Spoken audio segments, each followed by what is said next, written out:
Good evening, everybody. It's 6:11, so we're running a little late on this. We're supposed to be starting at 6 o'clock. Welcome to our regular council meeting, Wednesday, May 1st, 2024. We are hybrid today with Councillor Downer attending remotely. And I'd like to, we've already been meeting in camera for some matters that we are going to rise and report out of. So I've got a motion right now.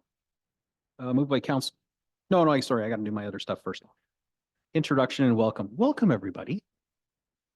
Isn't it lovely that it wasn't raining? Hopefully it hasn't started raining since I got here, but we actually had a day without rain.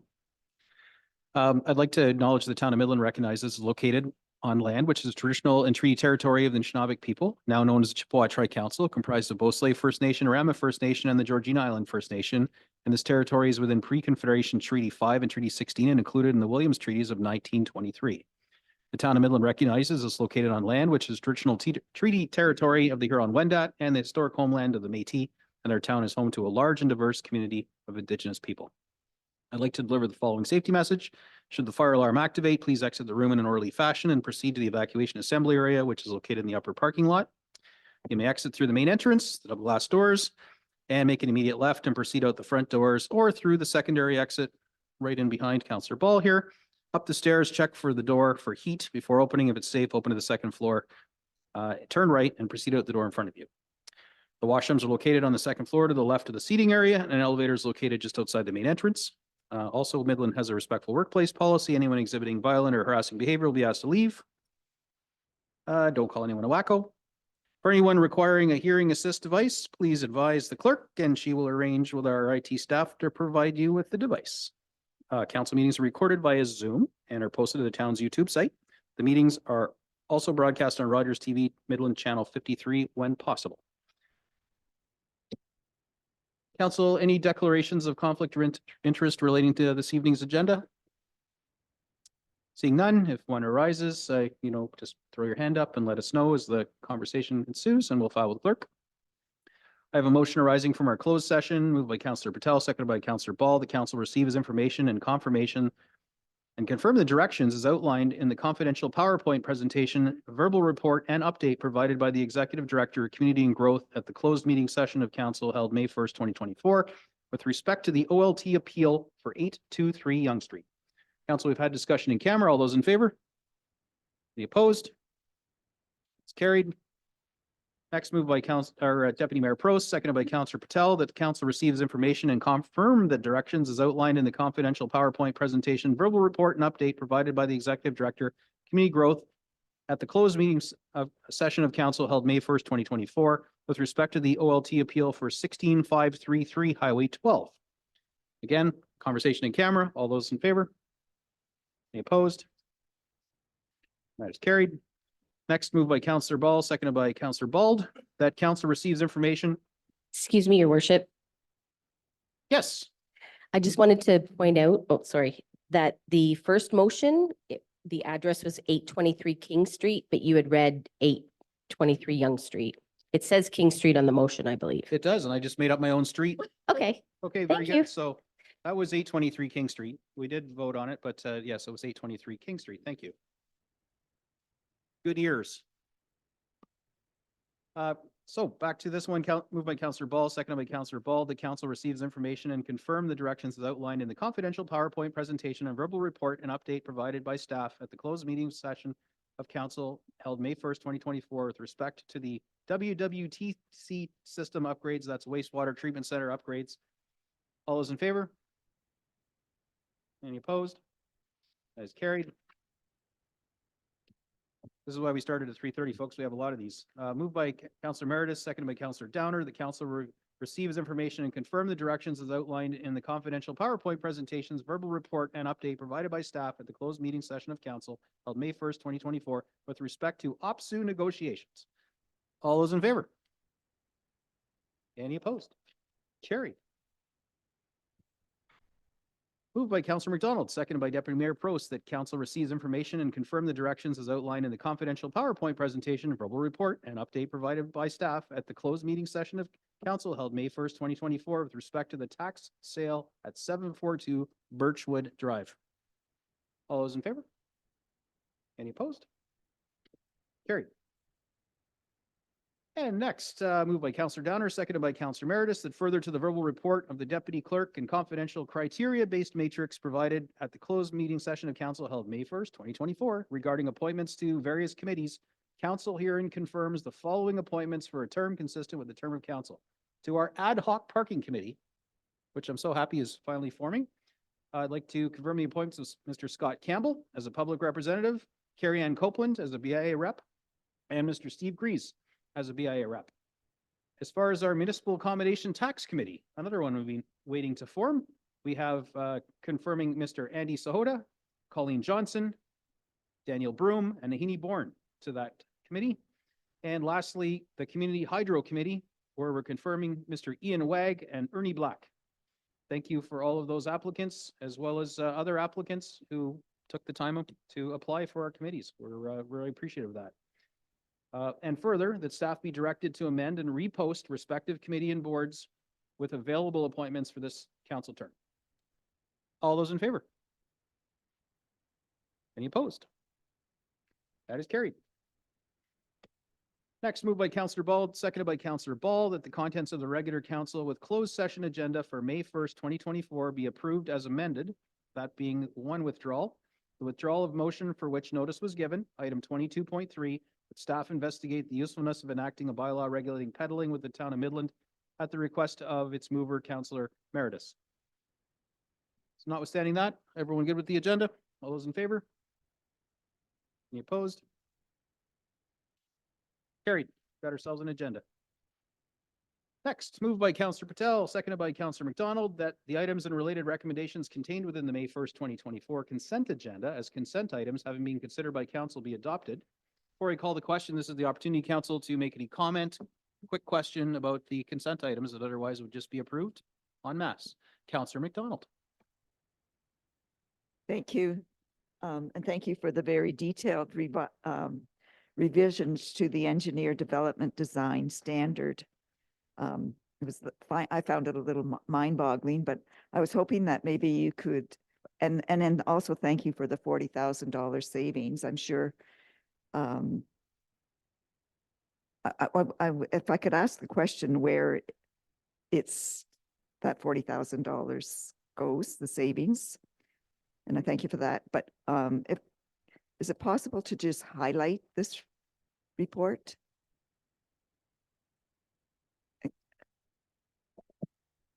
Through you, Mayor Gordon, Councillor McDonald. So the $40,000 that was unspent would just be returned to the reserves that it came from. We can't Remain in a reserve. Okay. Because it was never spent, it never left. Okay. But we can't give direction where we would like it spent at this time.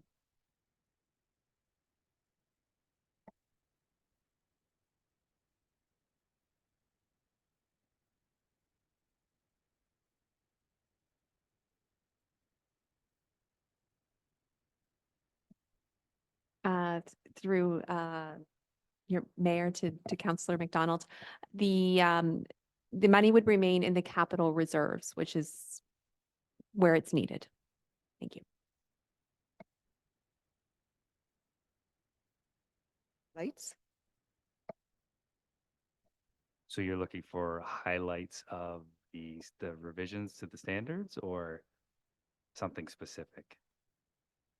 Nothing specific, but what you feel was the biggest accomplishments that's going to make your department run even better.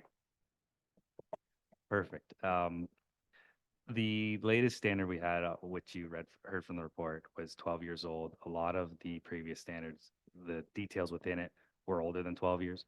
So some big wins in there are updating material choices that would be used for developers, as well as standard detailed drawings that we never had. So in some cases, when a developer comes to us and asks, how are we going to install a water service? What type of standard is it going to be? There was ability for inconsistency there. We always revert back to provincial standards where possible. But now with this new standard, we have our own set of standard details that we can just hand to a developer or anybody, even our own designers for our own projects, these are how we want certain things done. So it's consistent across the board for our water and wastewater folks, our roads guys, the same type of catch basin grates, manhole grates, things like that. So it's just overall consistency through the town, which will be huge efficiencies across the board. Those are the big wins. There's lots of small ones within it as well. Some procedures in there that we'd never had before from a lock rating perspective is one of them, and how we work with the planning folks and whatnot. So it's really it's a good update right across the board. Thank you. I recognize that. Councilor Meredith. Thank you, and thank you for that long report. A lot of meat in there. And really, going through it kind of over my head with being knowledgeable in this. So I'm just curious if when we're looking at the developers coming to the area and they're looking at this report, one concern that I had when I was going through this, okay, I'm not a developer. I don't know if this is, is this going to handcuff some of the developers? Is it going to, certainly don't want to go backwards where we had a lot of red tape in the way and it wasn't developer friendly. So just wondering if you had did you consult with some developers on this, how they would react to some of this, or is this favorable for both parties? Through you, Mayor Gordon, Councillor Emeritus. That was on our mind throughout the whole process. We think we've landed on something that's favorable for everybody, and it's not just as much a tool for us as it's a tool for them.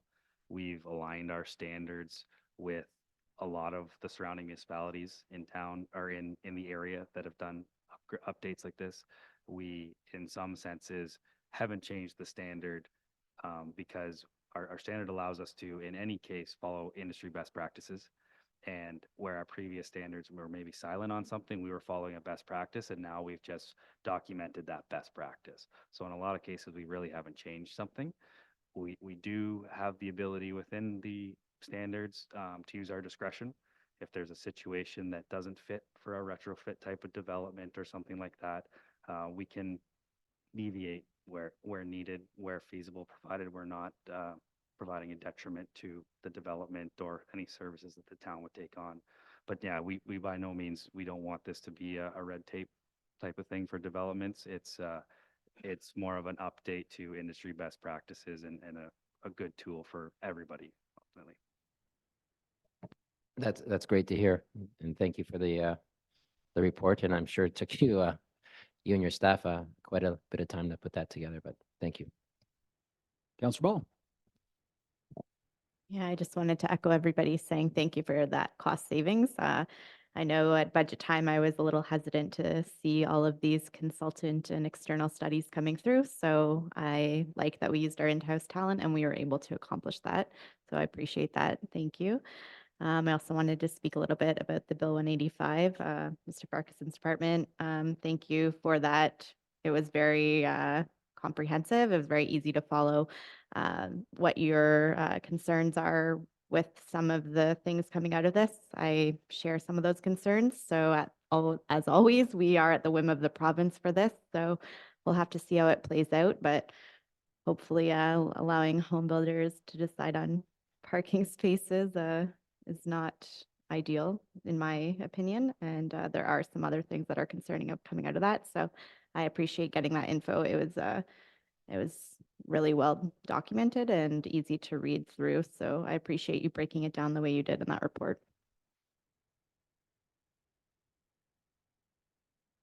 Thanks. I'd like to chime in on that as well. The changes keep happening.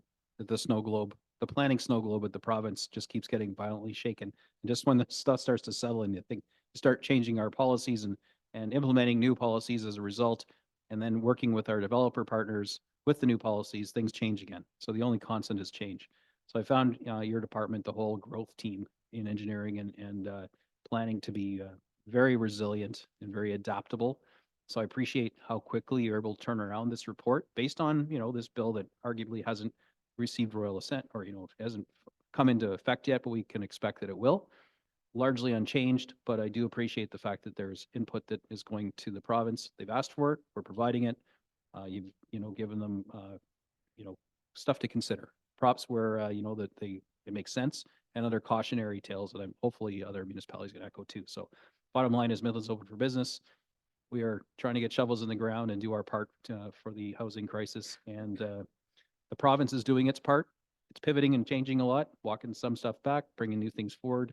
And a small little growth department like we have in Midland is able to roll with the punches. So anyway, you guys continue to impress me. And again, to Councillor Meredith's point, we don't have the gallery full of developers with pitchforks and torches because of some of the changes that we're suggesting, either our engineering standards or what we're suggesting as responses to the province for Bill 185. So continued good work. I can't wait to put my blue hard hat on and get my muddy boots out. And, I see some growth happening in town and some shovels in the ground. So spoiler alert, I expect we're going to see some very soon. So anyway, good work, guys. Anything else, folks? It's not really a comprehensive, Councillor Bertel? Through you, Mayor, Mr. Sobel. So the LED lights for the streets, I just feel the lumens are a little bit on the low end. That's the only concern I have. Through Mayor Gordon, Councillor Patel, the LED streetlights actually are one of the few things that we didn't modify from our previous update. I believe that was one of the items that was updated in 2012. So we've maintained a consistent standard through there. It's the same light that was upgraded through town when the LED conversion came into place. Well, probably close to 10 years ago now. But we'll review that, and as technologies change, and if we think we have lighting issues, we'll keep an eye on it and verify that we're having acceptable lighting levels in developments. Thank you. Yes, while not having said lights go into people's living rooms and whatnot, right? That's the balance. I think there's a couple open complaints about lighting from the super center area that literally lights up Little Lake at night, bounces across, and it's like having I don't know, lights from a stadium shining across the lake. So we have dark sky policies basically for commercial, but not for residential. So we need to abide by those in our municipality too, and when subdivisions get put in. So anyway, Councillor McDonald. Thank you. We're still on the consent agenda. I just wanted to comment on the cutting red tape, the Bill 185. The significant changes to all the acts are mind-boggling to me. So I'm glad to see that council is providing comments, and that, to me, they all made sense that I could digest. So thank you for doing that. And I certainly support you sharing those comments, and hopefully they make some impact on their making changes to some of the acts. Thank you. Wonderful. 2 reports, lots of comments, lots of accolades. So I have this moved by Councillor Bertel, again, seconded by Councillor McDonald, that the items and related recommendations contained within the May 1st, 2024 consent agenda as consent items having been considered by council be adopted. All those in favor? Any opposed? That's carried. Moved by Councillor Ball, seconded by Councillor Downer, the council resolve in a committee of the whole. All those in favor? Carried. Deputy Mayor? I try to get through my part quickly because you got all the good stuff.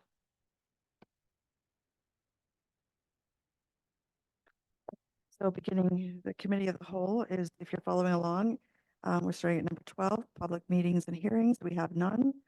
13, presentations. We have none. 14, integrity commissioner recommendation report. We have none. 15, deputations, petitions. We have none. 16, committee, local board delegation or memo. Yes. I'd like to introduce Mr. Van Doel and Mary Baudur. They're here to provide a presentation on behalf of the Midland Active Transportation Committee regarding the Yonge Street bike lanes. Welcome. I'd like to remind you have 10 minutes.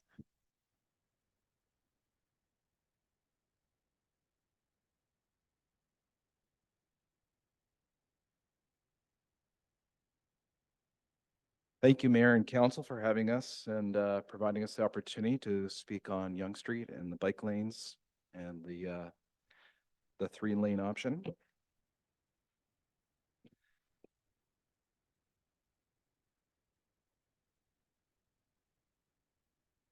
Oh, it's just a one. You don't have to keep pressing it. Okay, I think I've got it. I'm Herb Vanadul. I'm the chair of the Midland Active Transportation Advisory Committee, and this is Mary Broder. Next slide. About me, I'm a husband and father of 2 young children. We use Yonge to walk and bike and drive. We walk and bike to school, to Little Lake Park, to Nan's house, to stores, friends' houses, and more. Next slide. As a public health nurse in the chronic disease prevention program with the Simcoe Muskoka District Health Unit, part of our work involves promoting physical activity and active transportation.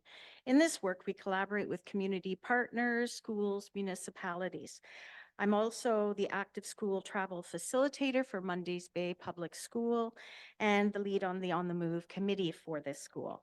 Our work as the committee addresses travel related issues and encourages students to increase physical activity by walking and wheeling on their school journey. Next slide, please. So this slide represents an overview of our presentation, which includes information about the committee. Active transportation addresses concerns related to active transportation, the benefits of a healthy community design, planning for a better Midland, and committee recommendations. Next slide, please. The Midland Active Transportation Advisory Committee is comprised of individuals with a strong interest in active transportation.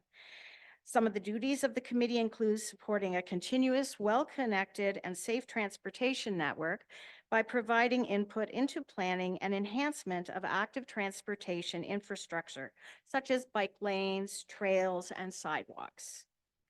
Next slide, please. So what is active transportation? Active transportation is any form of transportation that's powered by human energy. So examples could include walking, cycling, and wheeling. In 2022, Participation released a report that stated that children are only 28% of children are getting the physical activity that they need each day. The similar participation report for adults the year previous indicated that only a little over a half of adults 18 to 16 are getting their weekly requirements of physical activity. Active transportation supports people in getting the physical activity that they need.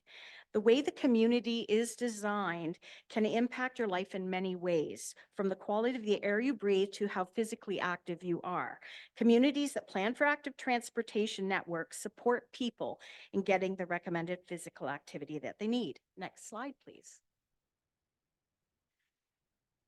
The benefits of active transportation. Building active transportation into your lifestyle increases physical activity, and in turn, there are numerous health benefits. It lowers the risk of developing chronic diseases, relieves tension and stress, and helps to build strong muscles and bones. Active transportation helps to also reduce traffic and increases road safety. Active transportation reduces air pollution and other negative environmental impacts. Next slide, please. So now we're going to go into addressing concerns. Next slide, please. Inactivity leads to poor health. Children generally, as I mentioned earlier, are not getting enough daily physical activity to support healthy growth and development. We can see this in rising rates of childhood obesity. Adults in general are also not getting enough physical activity, and we know that those adults that are inactive are at a greater risk for development of chronic diseases. Sprawling, car-dependent neighborhoods contribute to poor health. Communities that plan for cars and will get more cars. Communities that plan for pedestrians and cyclists will get more people walking and cycling. Next slide, please. Speeding on Yonge Street is already a concern for residents, particularly around the school at Mondays Bay. During the 40-kilometer school zone times, a majority of the drivers, 65%, exceeded the speed limit during a 2022 traffic monitoring.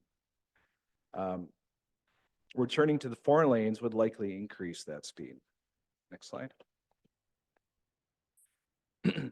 We know that speeding kills. Being hit by a car going 60 kilometers an hour means there's a survival rate of 0%.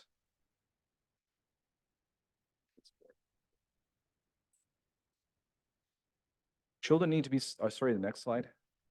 Children need to be safe on the road. They need to be safe when walking or biking on the sidewalk, and they need to be safe when on the road, when in a bike trailer, bike seat, or a cargo bike.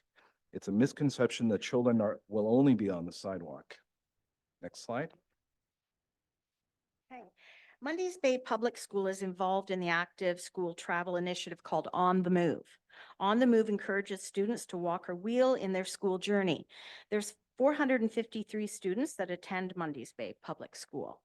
Although 58% of the students live in the walk zone, surveys have shown that about 22% of these students are walking or biking to school. I would like you to read some of the comments that you see here on the slide. These are comments from parents who participated in the On the Move surveys that we conducted at the school. If parents don't feel their children are safe walking or wheeling for the school journey, they will choose to drive. This increases traffic and congestion around the school and decreases safety for students. Mundy's Bay On the Move has advocated for the bicycle lanes with bollards on Yonge Street, as they believe that this will improve safety for the students, and parents will be more apt to allow their children to have the benefit of walking and wheeling. Next slide, please. People with mobility issues need to be safe on the road too. Ali Gordon, the general manager of the Villa, told us, the Villa supports Yonge Street remaining as a 2-lane road. The seniors utilize the bike lanes for use by their accessible scooters that allow them a safe way to get around town. Next slide. We need to consider all road users, so that's school children, older adults, people with disabilities, and everyone who walks, cycles, or wheels to move around our community. Some may have less choice. Some may not own a vehicle. Cycling and walking may be their only choice for transportation. In many communities, there are inequities between wealthy and lower income neighborhoods when looking at road safety interventions. Improving safety and access to active and public transit in communities improves the health and safety of historically disenfranchised members of our community. Next slide, please. Benefits of healthy community design. Next slide. Lane reductions, such as the Yonge Street Road Diet, reduce crashes and injuries for every road user. The current 3 lanes on Yonge reduces crashes by up to 47% over the previous 4 lanes, according to the U.S. Federal Highway Administration. Yonge Street is well within the limit for that. It has 11,000 cars per day, when the limit for this recommendation is 25,000 cars per day. And we know that the average travel time on Yonge is about 3 minutes time, which isn't much. It's unclear if adding lanes will save drivers much time at all. Next slide. The lane reduction makes room for everyone. On the left, we see before the lane reduction. On the right, we see there's room for bike lanes. There's room for better crosswalks, better sidewalks, trees. Next slide. There are a number of benefits associated with separated bike lanes: improves safety, encourages active transportation, health benefits, economic benefits, reduced environmental impact, improved accessibility and equity, to just name a few. Next slide, please. Physically separated bike lanes are safest. A separated bike lane with curbs or bollards has the lowest injury risk compared to any other route for cycling. And no separated bike lanes equals 6 times greater risk of injury compared to the physically separated bike lanes. This is according to a recent study. Next slide, please. There are fewer fatal and serious crashes with separated bike lanes. Physical separation decreases car speeds by up to 25%, leading to fewer fatal and serious crashes. Clear visual bollards help drivers avoid crashes and improve driver behavior. Next slide. Ontario requires physically separated bike lanes for the posted speed limit on Yonge 50 and daily traffic volume. The Ontario Traffic Manual requires physically separated bikeway, as can be seen in the red dot there. That's where Yonge Street is situated. Bollards are a good way of providing that separation.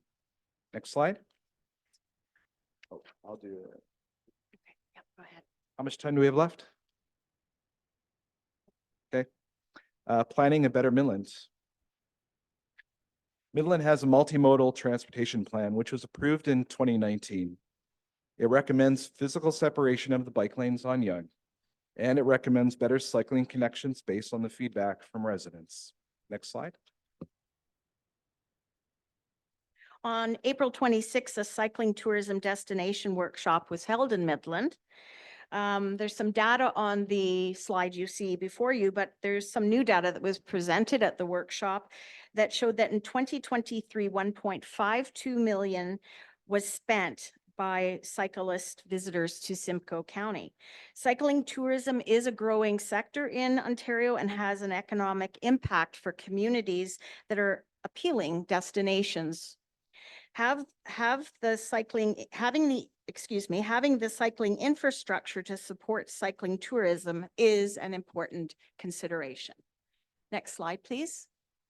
So these are next are the recommendations from the Midland Active Transportation Advisory. So the Midland Active Transportation Advisory Committee recommends that Midland keep the safer road diet with physically separated bike lanes on Yonge Street by adopting staff recommendations. We also would like to recommend that Midland continues to enhance the connected cycling and walking network throughout the town for a healthier and more sustainable future. Thank you very much, and we're happy to take your questions. Thank you for your presentation. I'd like to open the floor for questions. Mayor Gordon. Thanks. It was great to hear from Active Transportation. I don't think we've had Active Transportation talk to us this whole term yet. I mean, one of your members I talk to routinely, keeps me up to date with things, but it's really great to actually have you come here and give us a quick primer on what you're all about and the kind of things you talk about, and of course, where your passions lie. I can share that when I was at Good Roads, I had the opportunity to sit through the keynote at Good Roads last week, where Jeff Speck spoke to us for an hour and a half. And I sat there with my usual, skepticism that I always sort of applied to new information.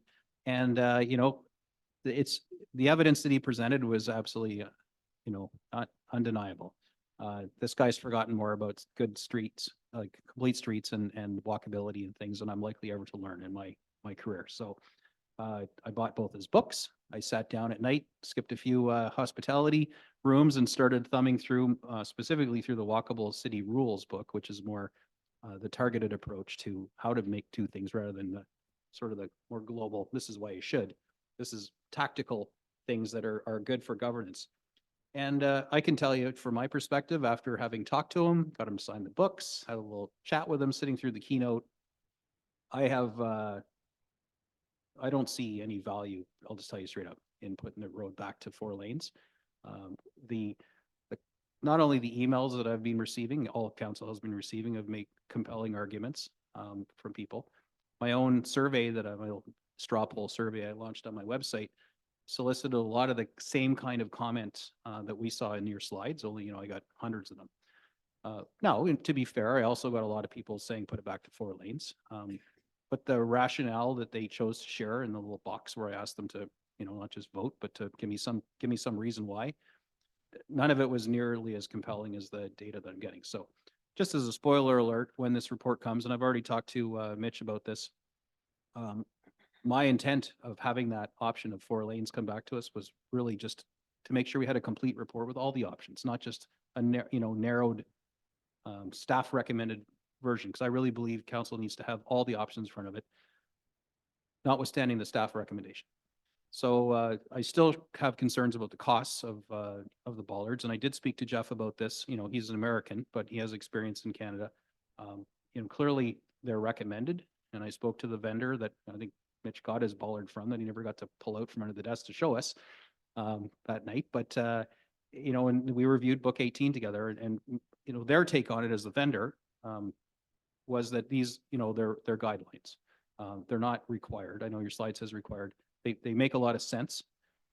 It's just they cost a lot of money. So that's where I've been struggling, is really just focusing on what's the least impact on our community to put the street back after we dig it up, which is really where the notion of, hey, let's just put it back to the 4 lanes. That's the cheapest way, just paint, right? But I'm expecting sometime, you know, in the next, probably maybe my next meeting, maybe that's a bit special, but we'll see. Maybe next meeting, we'll get that report back with the 4-lane options and also confirmation, you know, or validation, whether the bollards are actually, you know, required or if they're like just a really smart thing to do.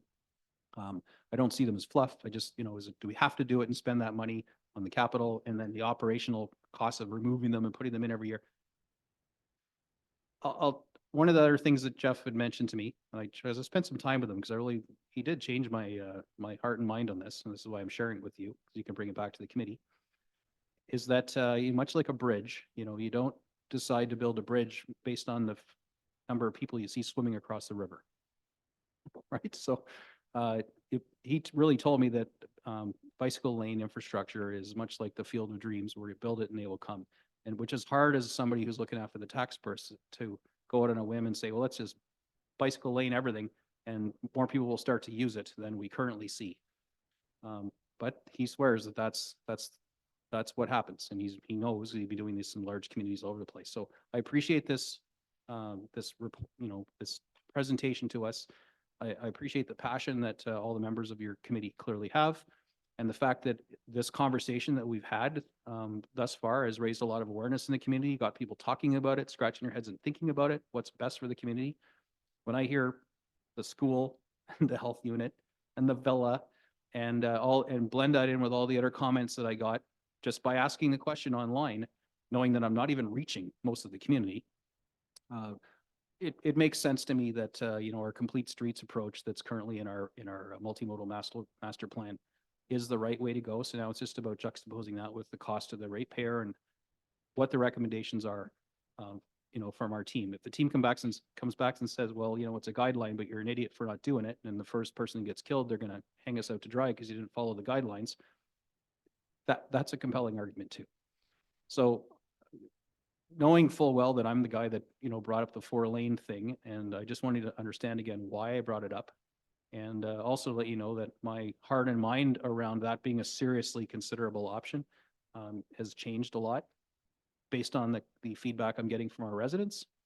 You know, you've nailed it with your presentation, and by talking to someone who had zero skin in the game, who arguably is the godfather of complete streets and walkability, and it's undeniable evidence. So I just want to let you know where I'm at. I'm not going to tell you how it's going to end up when we get that report, but I'm definitely leaning towards leaving the street the way it is right now, and then having to seriously consider the financial impact of bollards or no bollards. That's really where my heart is right now, and I wanted to share that with you at this opportunity. So thank you. Councillor Ball and then Councillor McDonald. Thank you. Thank you for coming. Your presentation was great. I know we've had many conversations about it. I have been able to attend the On the Move meeting, so I appreciate everyone else getting the chance to hear the concerns that I've heard. I'm still in favor of an additional sidewalk bike lane.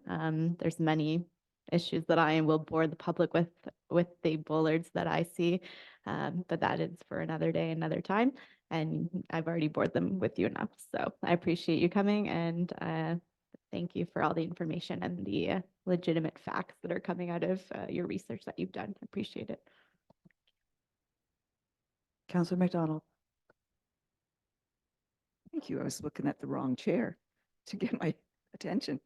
Thank you, Deputy Mayor, and thank you very much for your presentation. I just want to share with my fellow councillors that the active transportation committee is active. They're always thinking of wonderful things to do, so they will share more with that report. And all the details, like, I thought you would miss something, but you haven't. Even bringing up the psychotourism impact, it certainly brought some highlights on how Midland can be attracting more tourists.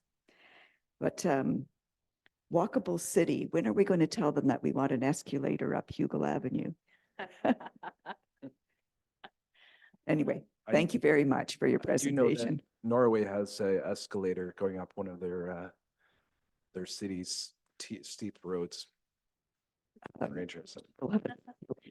Thank you very much for your time today. Thank you. Do we have any other questions? Okay, I just want to take this opportunity to thank you as well. I appreciate all the phone calls, and I got many, and I was happy to hear from everybody as well as emails, because the more we're informed and the more, if you want something, you got to keep fighting for it, right? And you guys kept at it, and I'm really glad. I'm glad to have you here tonight, and I'm glad for all the information. So I do have, I think you can sit down, but I do have a motion rising from this. Thank you.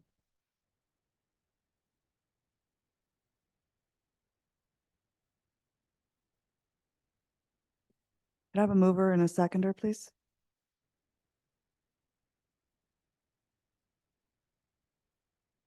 Hang on.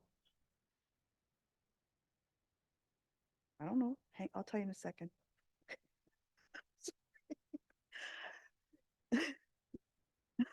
Okay, item 16.1, that council accept the recommendations as prepared by the chair of the Midland Active Transportation Committee for information purposes only.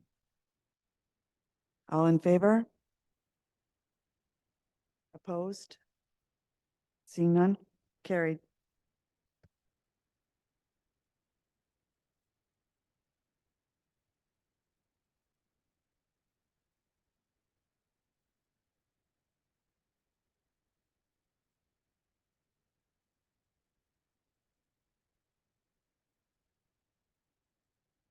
I apologize, Counselor Downer, go ahead. I ask who moved and seconded that motion, please.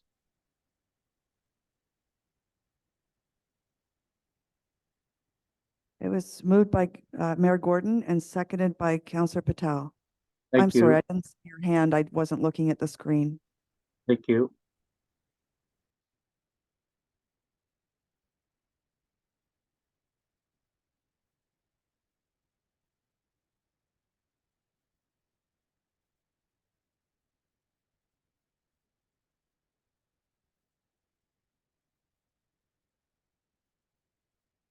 Okay, so now I'd like to introduce Ms. McDonough. She's here to represent the Community Risk Assessment on behalf of the Lumix Group. She will be attending via Zoom. Is she here? I am. Sorry. I can't see on my screen here. There's something blocking me.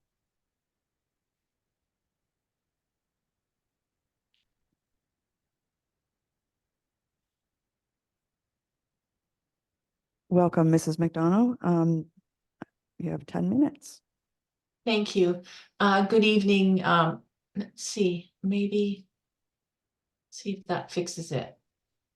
Good evening, Mayor, Council, and staff. My name is Grace McDonough, and I am here from the Lumix Group this evening to present to you an overview of the community risk assessment that we completed. The document itself is quite lengthy. I think it's 90 some odd pages. So we're going to present a few slides tonight in order to give council a little bit of an overview of our findings. Next slide, please. Before I go any farther, I'd certainly like to thank the Fire Chief Renaud and his staff. We ask for a great deal of information. Community risk assessments are data-based, and we certainly asked. It was weeks, if not months, of information flowing from them to us. So we certainly appreciate all their efforts to provide us with the data that we needed. So a little background, community risk assessment. So there is an Ontario regulation that came into effect July 1st, 2019. And what that regulation does is it requires all municipalities that have fire departments to conduct a community risk assessment, and it must be done before July 1st, 2024. The CRA identifies and examines which threats a community is most likely to face. CRAs examine these threats from a fire services perspective.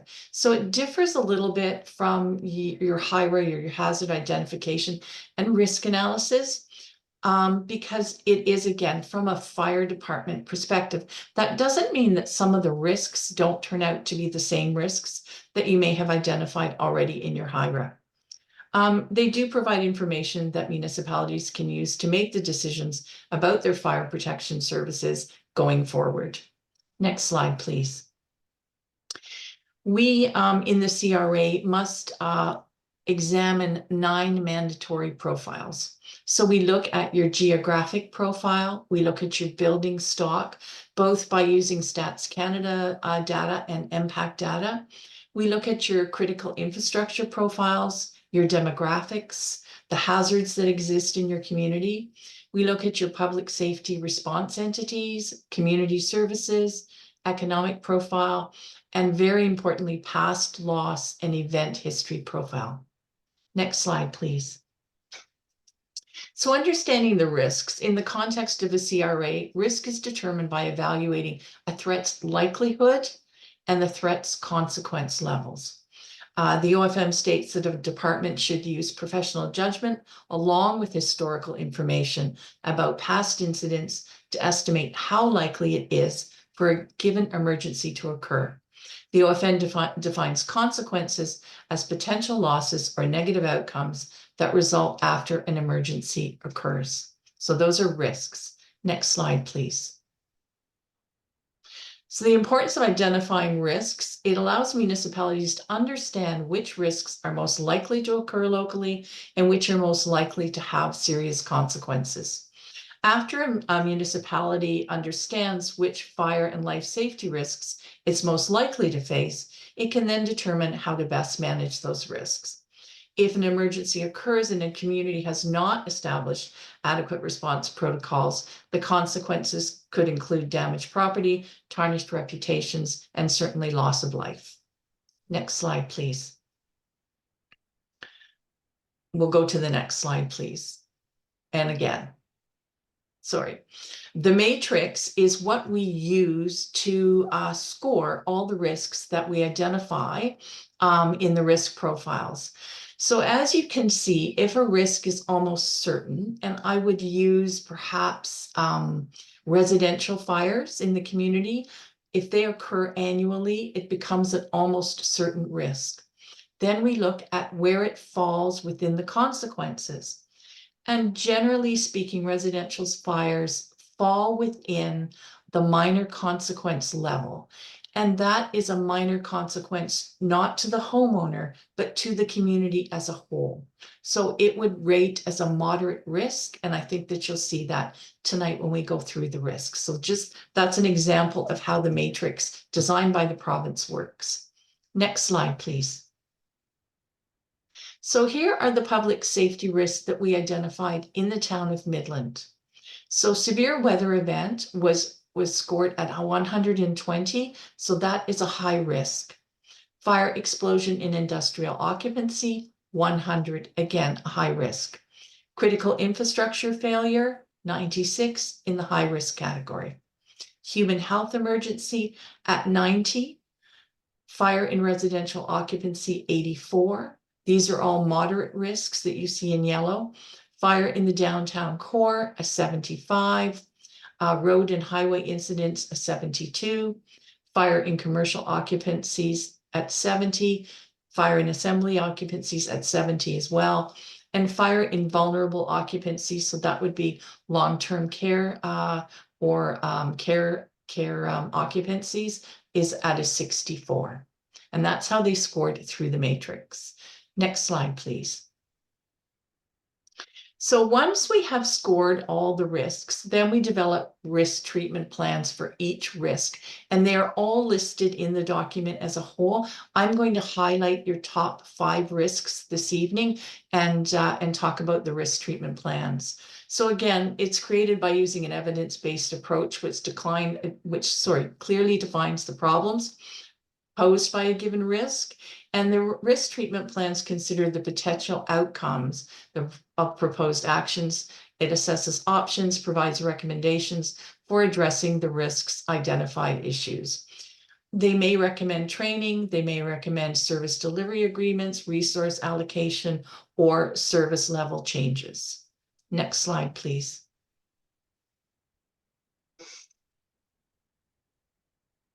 Each risk treatment plan for the Midlands Community Risk Assessment recommends at least one of the following risk treatment options. Avoid or eliminate the hazard. Mitigate, so reduce the likelihood or impact of that hazard. Accept, take no action. Transfer the risk to another party. Or share that risk with another party. And after reviewing the risk treatment plans, Midland Fire Department should develop and implement programs and services to mitigate each of the identified community risks. Next slide, please. And next slide, please. So number 1 was severe weather event.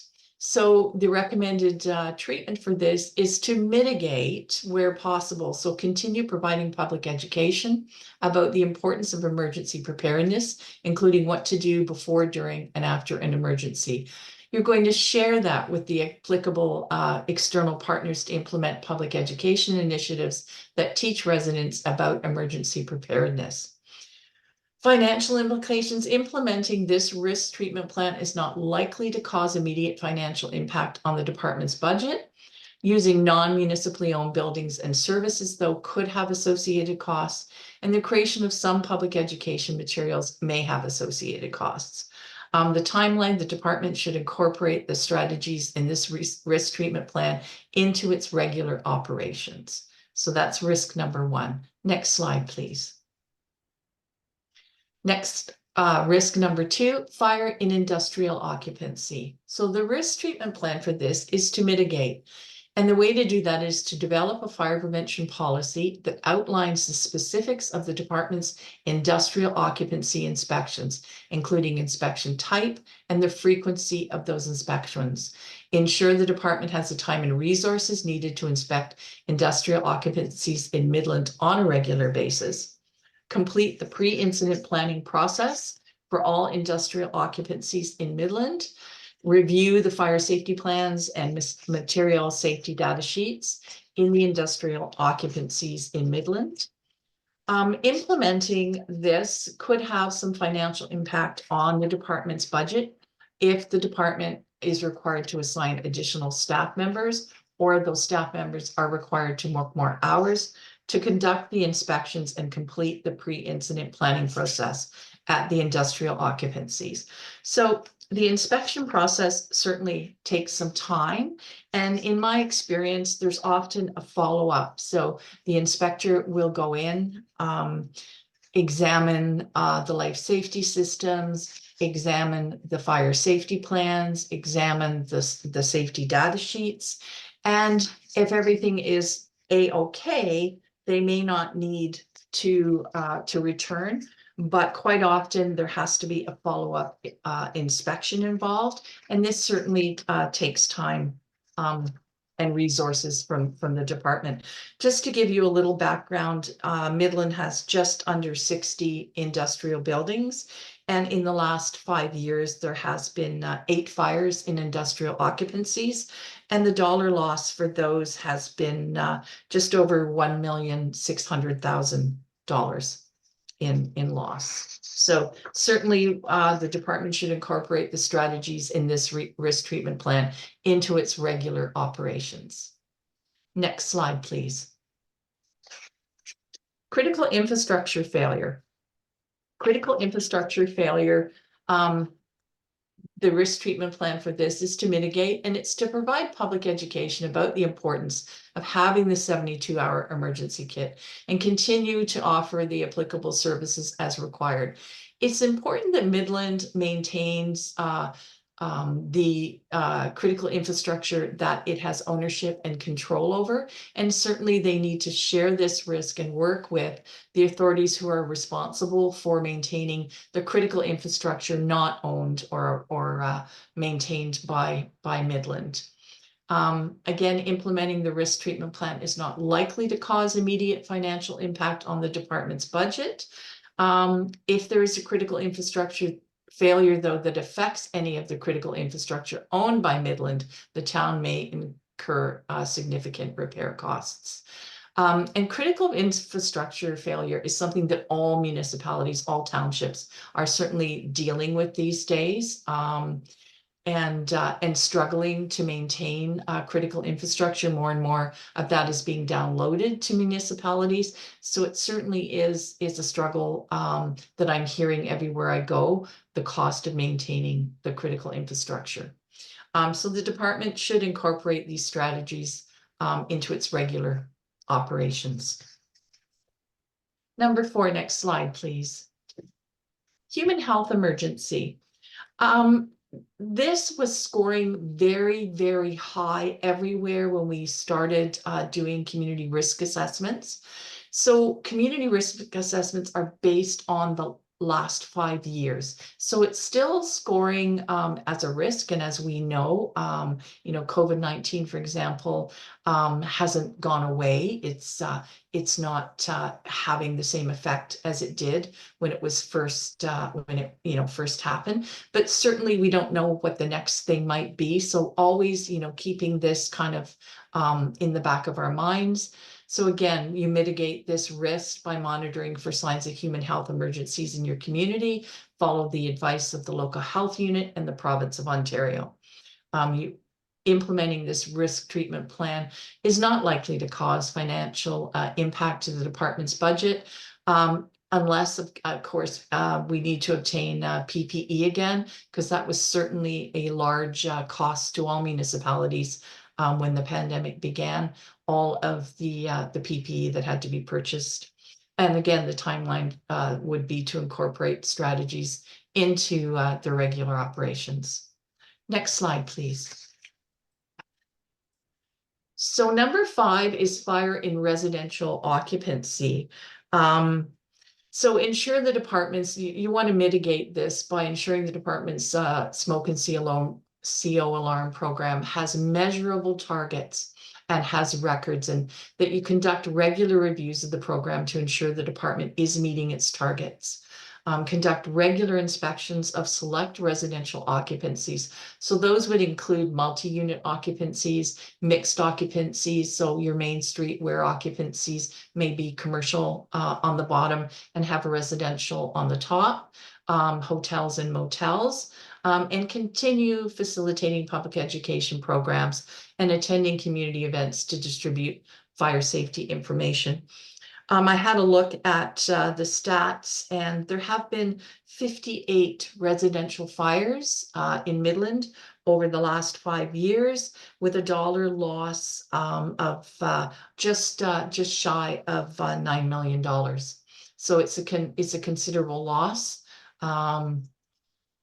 So financial implications, implementing this risk treatment plan certainly could have financial impacts on the department's budget if the department needs to assign additional staff members or requires them to work more hours to complete building inspections, deliver public education as part of their smoke and CO alarm program.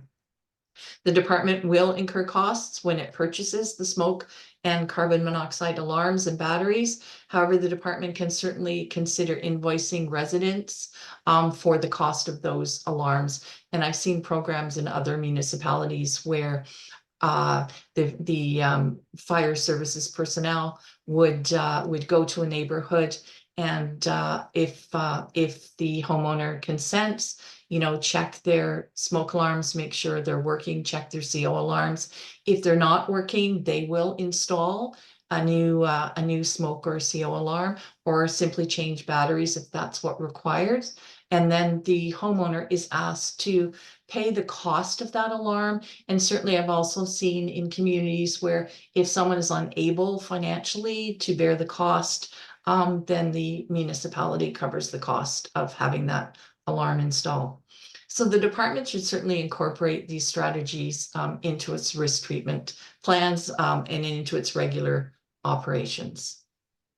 And I did say that I would touch on the top 5, but I just wanted to quickly, we did look at fire in commercial occupancies, and there have been 6 fires in Midland in commercial occupancies in the past 5 years with $415,000 in loss. There has also been fire in assembly occupancies. So those would be community halls, arenas, libraries.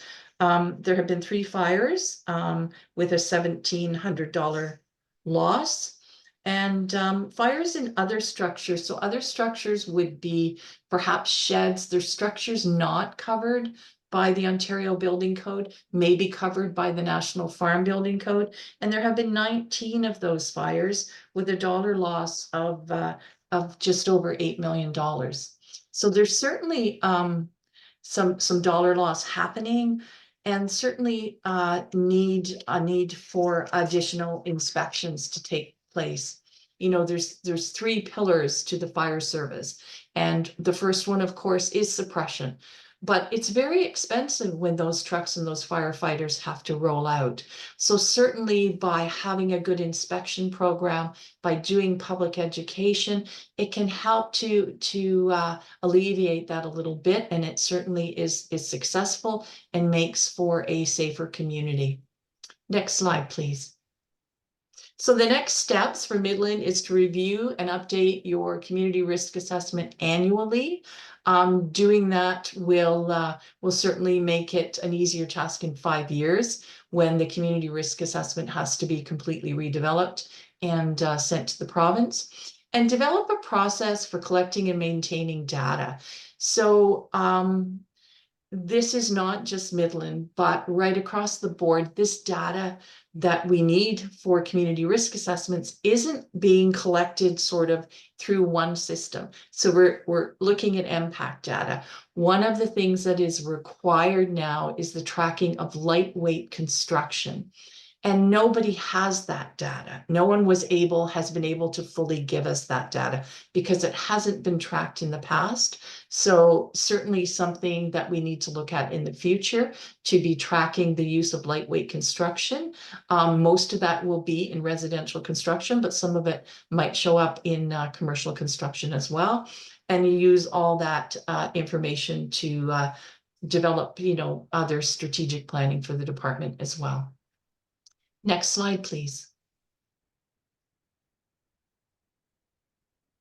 I'd be happy to take any comments or answer any questions. Thank you, Mrs. McDonough. Mayor Gordon has a question. Thanks a lot. I enjoyed this presentation. I got to see a sneak peek. I was watching your or the presentation given to Tay as well, so I had a chance to notice what it'd be like. Obviously, we were very different than Tay's overall risk assessment just because of our urban status. One of the things I think that you were talking about future state, I'm just worrying about downtown buildings. We had that collapse in our community, well, our neighboring community in Penetanguishene, but our buildings are of the same vintage. And although it's not, the collapse can come from fire, obviously, but it could be this could be a real problem in our community. I don't know that anyone's measuring this or whose responsibility is it? Because if we have a collapse on King Street of one of these old buildings, it could very well kill some of our residents, and they're collapsing onto our property. Whereas if a farmhouse in the back 40 collapsed somewhere, it would be terrible if anyone was injured, but it wouldn't fall on the Midlands property. It wouldn't become our issue with our residents getting killed, just walking down the street. So I'm just wondering, is that something that you hear is coming into scope at some point, that taking into the account the structural integrity of, century-old buildings in downtown cores throughout the province? Yes, I do see that. I think, you know, the community risk assessment is from a fire department perspective. So it is certainly things that are going to involve the fire department, but absolutely they would be involved in something like this if there was a building collapse. I think it's certainly been brought to the forefront. Again, inspections, and although the fire department would be looking at code enforcement, inspections and having the fire department into these buildings, these, as you say, much older buildings, maybe likely constructed before there were building codes, having them in there to sort of look at life safety issues. And if they see things, quite often things like separations have been breached. Some of the older buildings share basements, share attics, which makes them, which is concerning should there be a fire. But certainly having the fire department in there doing their initial inspections, and if they see things of concern, to alert the buildings department and have a building inspector go in and look at some of that. But since the event in Penetanguishene, I think a lot of municipalities who have older downtown cores are going to start to look at some of that structural engineering and start to put in place, ways to ensure the safety of the public in and around those buildings, and certainly the safety of the occupants of those buildings. Thank you. I know I drove around counting the cracks, as it were, after that event in Penetanguishene. But of course, cracks can just be superficial and don't necessarily speak to the integrity of the building. But from my untrained eye, I drove around our downtown, and some of the buildings I saw were, they had a lot of cracks, and some of them were rather large. But I'm led to believe that we don't have any real authority or jurisdiction to compel the building owners to have their buildings inspected for that. It's more between their insurer and their own risk profile that they choose to adopt. So thanks. This next question is for our Chief Renaud. Your take on this. Do you feel, was there any surprises or shocks in here? Anything that you're like, we're not really, I'm not expecting you're going to say we're not doing it, but maybe there's things you need to either ramp up or, maybe staff up, or maybe a shared resource. Maybe if the fire services merge, there's another opportunity for some synergies. But is there anything in here you can see as low-hanging fruit that we could really be spending more time on than we are right now that came from this report? Through you, Madam Chair, to your worship. The information was not a surprise.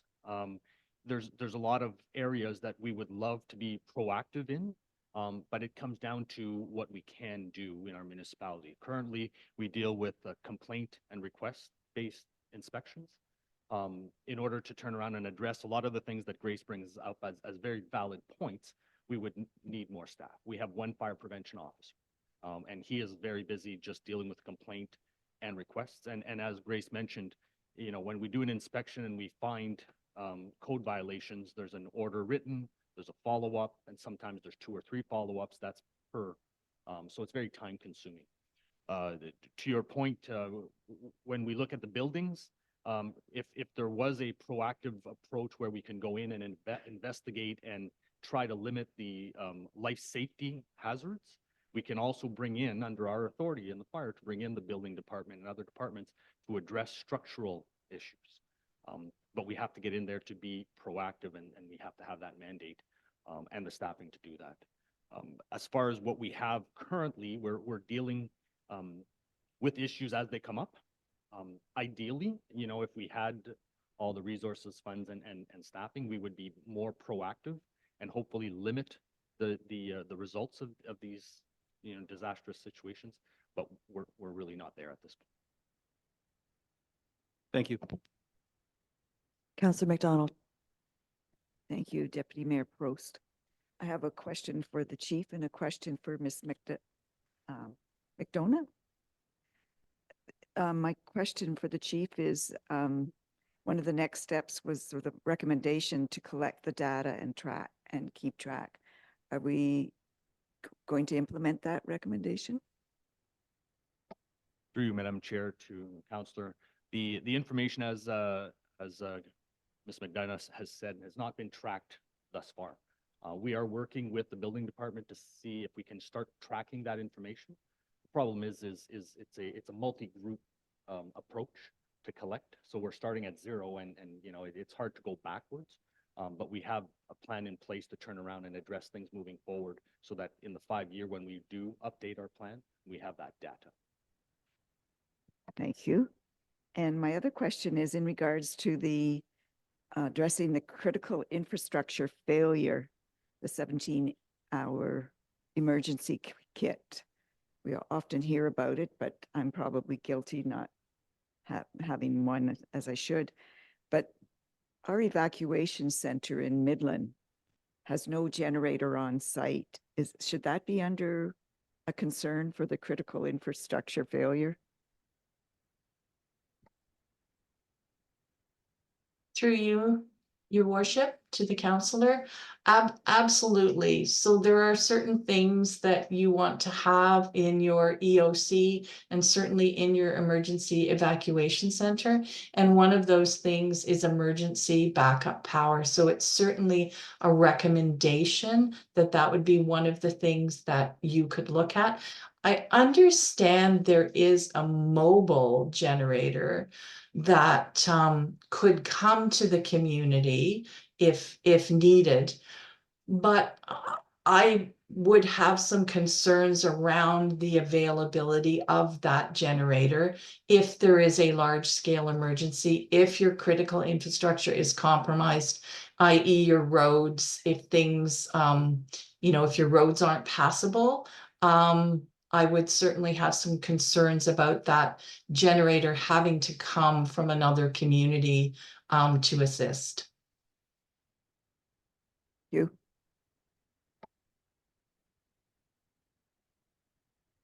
Madam Chair, if I may, to follow up, the mobile generator that Grace is speaking to is for our evacuation center.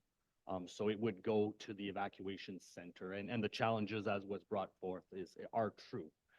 We tested to make sure that there is a hookup so we can open up our evacuation center, but we do not have a backup generator to come to town hall, nor do I believe we have the hookup set up at town hall in order to facilitate that. So our backup to Midland, should Midland not be a suitable site, would be the town of Penetanguishe's EOC. And unfortunately, I'm going to suggest that I'm not quite sure that we have a backup generator at that site either. So we would have to figure out how we power up. I think it should be part of our, excuse me. I'm sorry, I'm being corrected. There is a backup generator here.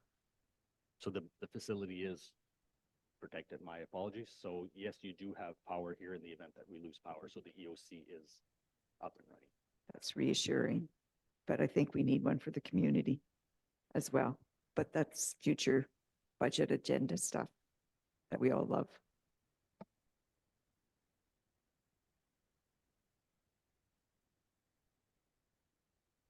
Councillor Meredith. Thank you, Deputy Mayor Prost. This is a question for Chief Renaud. In the risk assessment, the top 5, there was a couple of recommendations with the commercial, industrial, and the residential occupancy with increased inspections for the industrial and plans, emergency plans, which would increase staff time, and there'd be a financial obligation there, possibly, and as well with the CO alarms and the program. With your increased, newly increased staff complement, would this would it be fair to say that you'd be able to handle this without increased staff time, or not?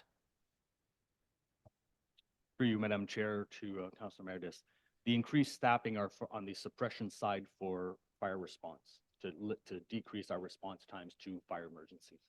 When it comes to public education, definitely. We've started a pilot project in Penetanguishene, and I'm sure we're going to bring it here where we do what we're calling a home safe home. It also has various names, Alarm for Life, where we go door to door and meet, greet, and educate people on the importance of having working smoke alarms, carbon monoxide alarms, evacuation plans. If you have extinguishers, make sure they're functional.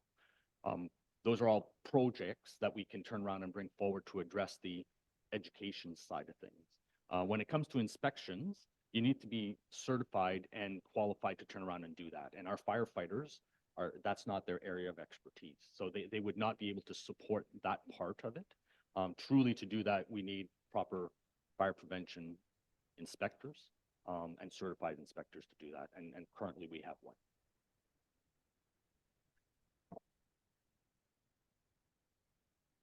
Mayor Gordon? Thanks. Just a quick follow-up for the community following along. This is I mean, it's a lengthy report, about 118 pages, I think, is the PDF. But there's some really good statistics in here, aside from learning a bit more about the risk profile. A lot of this is coming from StatsCan, but it can be a real beast extracting this stuff from the StatsCan website, and it's been done nicely and presented well in our demographic makeup for our community.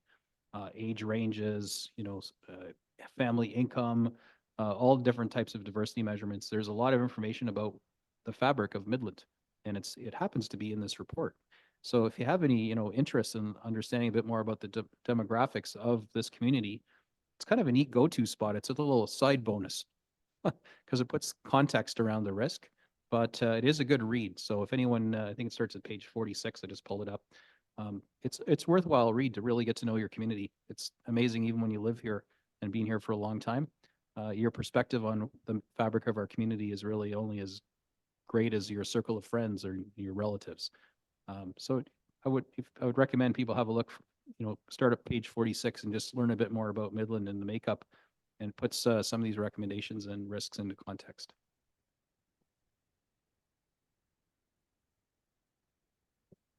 Any more questions or comments? I'd like to thank you for presenting tonight. It was full of information, and I'm glad that we can share it with all of the people of Midland. I do have a motion that council accept the Community Risk Assessment 2024 as prepared by the Lumix Group for information purposes. Can I get a mover and a seconder, please? Councillor McDonald and Councillor Ball.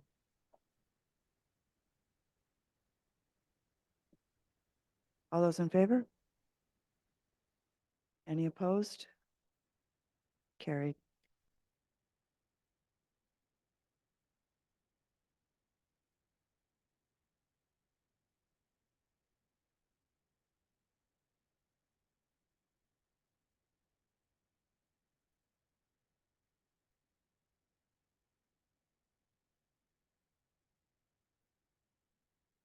Okay, on to 17.2.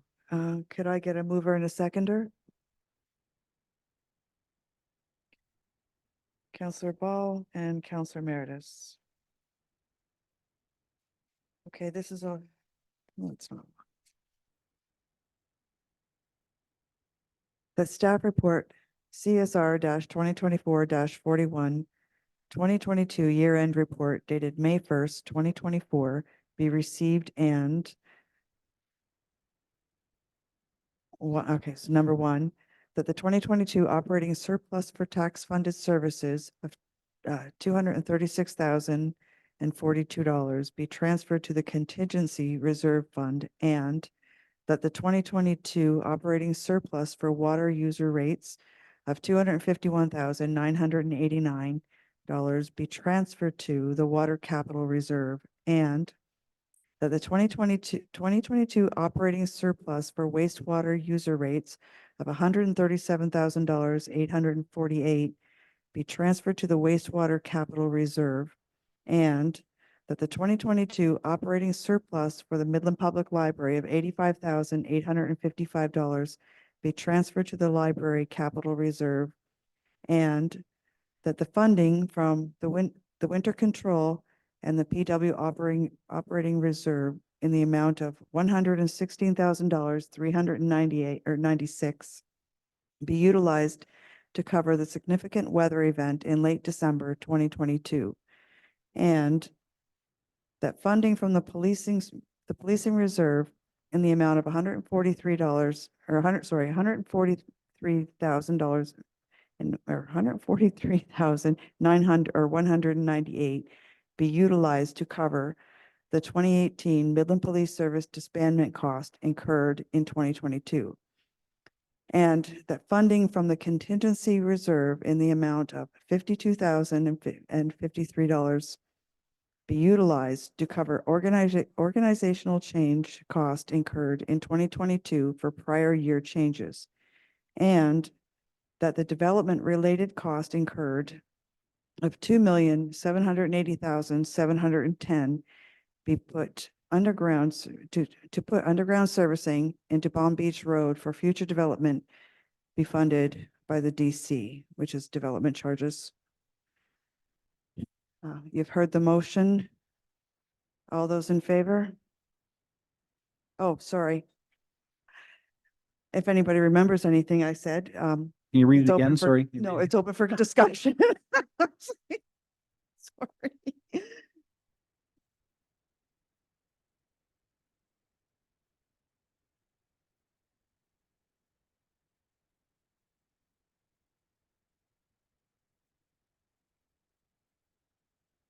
Emeritus. Thank you, Deputy Mayor Prost. Um, pardon? Oh, sorry. Sorry, Madam Clerk. Thank you, Your Worship. Deputy Mayor Prost, I believe you missed the last recommendation. I know there was a lot of them.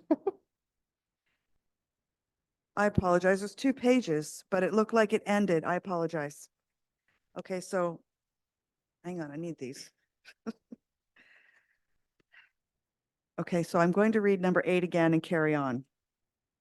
That development related cost incurred of $2,780,710 be put underground servicing into Palm Beach Road for future development be funded from the DC area specific Palm Beach Reserve and be financed internally to be repaid by future development of the area.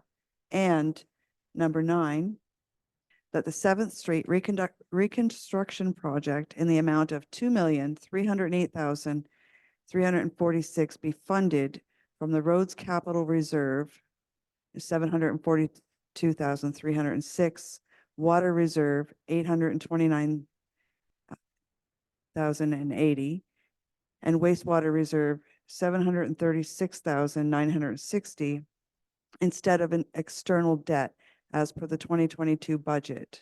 Number 10, that the 2022 investment and financing activities be received for information. So now I'll open up the floor for questions.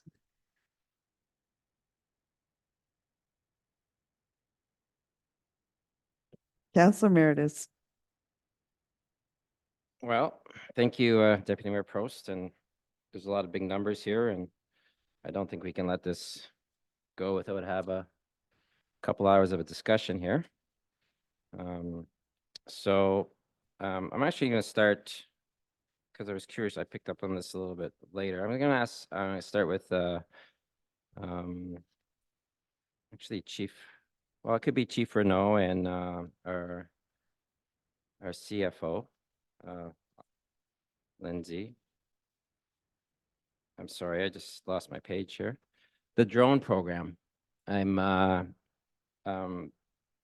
So in the drone program, I see the program includes 14 career staff, and they're all trained on this program. So, and given the fact that anybody could be working at the time or and so forth, that they should be trained on it. Everything comes back to costing on me. So with this, and the reason I'm asking about costing, and I know it's probably the drone was I believe purchased for about $100,000. Oh, you're looking kind of funny. I mean, was that a lot less? Anyways, I'm not worried about the purchase, but it's an expensive little toy. And with the programming costs for training would be fairly expensive as well. So in the fees schedule, if this drone was to be used for outside, because I believe we share it with Penetang, and the costing I believe is probably shared with Penetang. Anyone outside of the area, would we, because in the fees schedule, I don't see a drone charge for that piece of equipment to be used outside of our area. So are we charging, or are we, why haven't we had a fee schedule around the drone program? Because it is a significant cost to the fire department. Has that ever been explored? For you, Madam Chair, to Councilor Meredith, we don't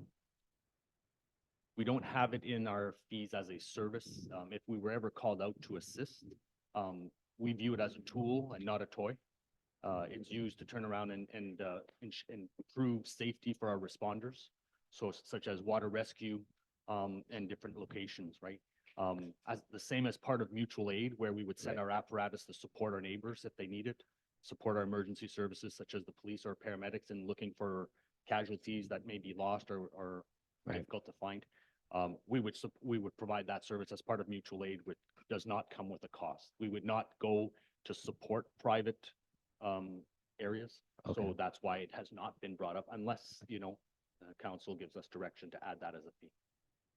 Okay, so I must be a bit misinformed, because I thought if our fire services go to other outside neighboring communities, there's a billing charge, but that doesn't happen. That's just like if we get called out to Georgia Bay Township, let's say, for some reason, because they're short, we do not charge Georgia Bay Township for our services. So is that correct? Through you, Madam Chair, to the councillor, that is correct. Under the mutual aid agreement that we have within the county, we support our neighbors. We have to exhaust our services before we can ask for help. And when we support our neighbors, they come and support us, and there is no exchange of funds. It's great to hear. Thank you. So strike that question then. But you know what? It's well to be informed, because I thought the latter, that I thought there was some billing going on back and forth. So, which is good to hear.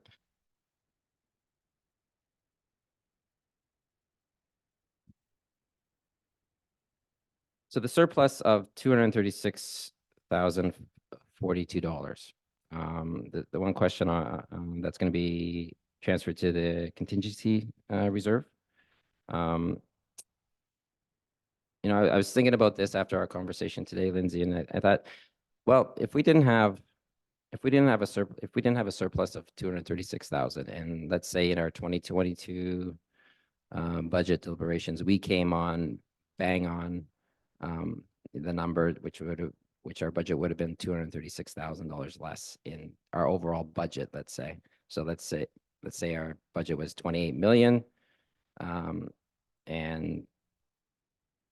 28 million 236,000, let's say, just to keep it right. So, and our tax rate was 4%. There would be the following year, and then we wouldn't have a surplus. So the $236,000,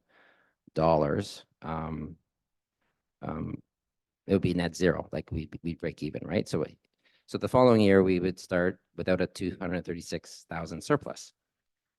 So what I'm going to get here is, since we have a surplus and it's tax funded, and we're going to put that into reserve, why wouldn't we use some of that tax dollar to offset the following year's taxes? Let's say use 1% of it, which probably would be the majority of the whole thing, because we are still putting 3% into the capital plan, the 10-year capital plan. So if we put this back into reserves, and we're still asking in the following year to put 3% automatically into the capital plan, is it double dipping? Or I might answer this question for you, is the 236, the surplus, is it readjusted in the 10-year capital plan the following year? So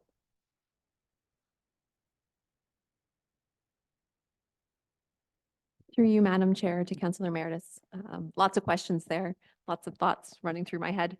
So first of all, so the 236,000 surplus, you know, and I believe I mentioned it today as well. It's when you go through the motions, and again, I apologize for the number of motions. Really, you know, the motions are there to highlight or to outline to council basically the funding decisions that were changed from the budget, right? And in some cases, it's because other expenses came up that needed to be funded from reserves. And those reserves so I've taken money from those reserves, right? And I'm asking for your approval now to do that.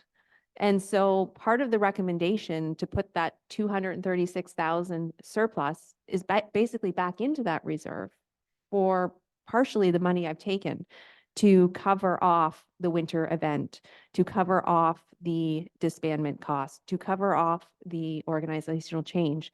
So that overall picture doesn't change. You know, we could certainly, you know, council could decide, let's take that 236,000 and apply it to next year's budget. That is your right. However, you could do that, and that's a 1-year savings. And you're right, 1% is 1%. Now, what the average taxpayer sees is much less, right? I mean, their impact on their bill is dollars, right? Not hundreds of thousands of dollars. So my recommendation would always be to, one, replace what we took, right? So that we end up almost neutral. But two, not to have 1-year sort of fluctuations in the tax rate, but instead have a steady contribution that has a steady increase over time that goes into not only our capital reserves, which is the 3% that you're referring to, but also those operating reserves, because we need those operating reserves when things like a winter event strikes. And, you know, and maybe it's 2 winter events that are significant that year, or 3, or maybe there's a critical infrastructure issue. So I'd be hesitant to do that. And my advice would always be not to do that, but council certainly could take that. And just because I'm asking you to put it in reserve today, doesn't mean that you can't take it out of there during the 25 budget process. Again, that is your, that's what council decides. But my advice would be not to do that. Thank you. Thank you. But in the same token, if we overshoot our projections for a year of, let's say, 500,000, we're automatically recommending to put that in. Let's say this budget, was 500,000, right? And then we only needed 236,000 to clean up some of these accounts, but you probably add other ones. But I'm just saying, when does it stop? When does it, or does it never stops? Everything is going to be recommended to go into reserves and not, and our taxes, you know, with inflation and so forth are going up. The 3% capital plan contribution that we're contributing to.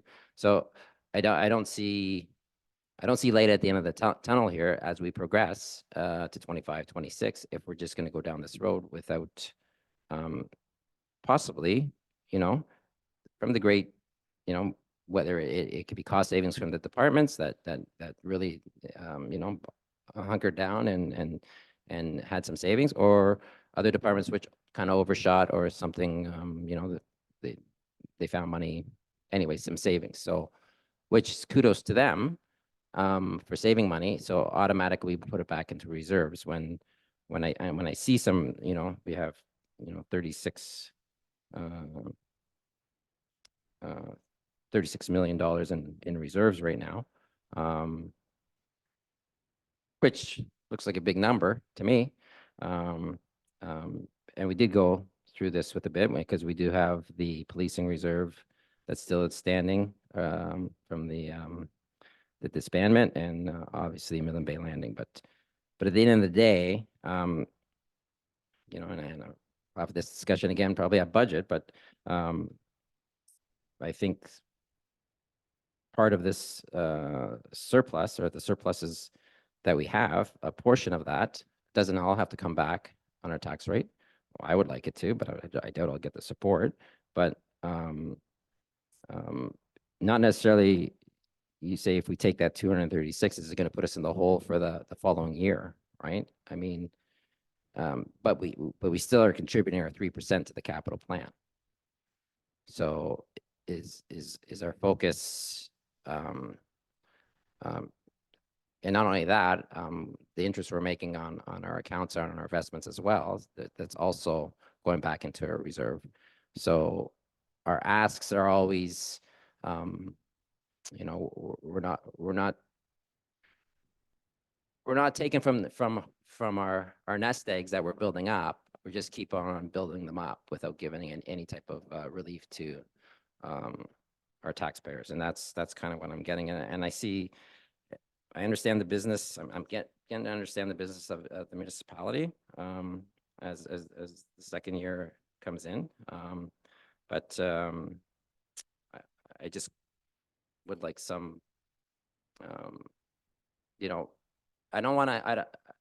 If it's a doom and gloom that we have to put it into here, that's all I kind of hear. We have to kind of put it in because a 10-year capital plan, and we, you know, we don't want that graph to go the wrong way, that line.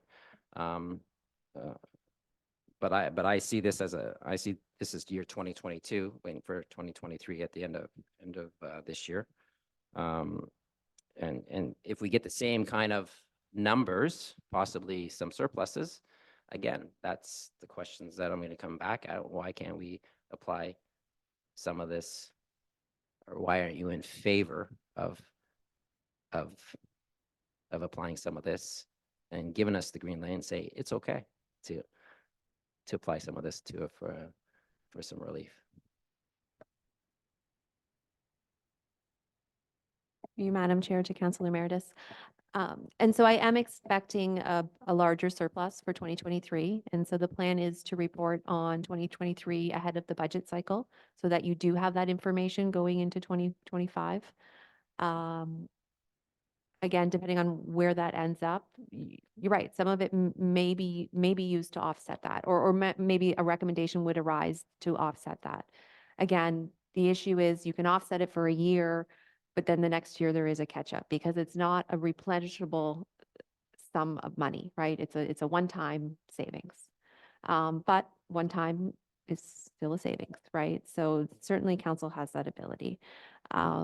Really where I'm going with the whole, it should go into the contingency reserve, because as I said, I've taken it from it, right? And I've identified that in the motion. So really that's where the recommendation is, because it's just putting it back to remain sort of where we were before I did that, right?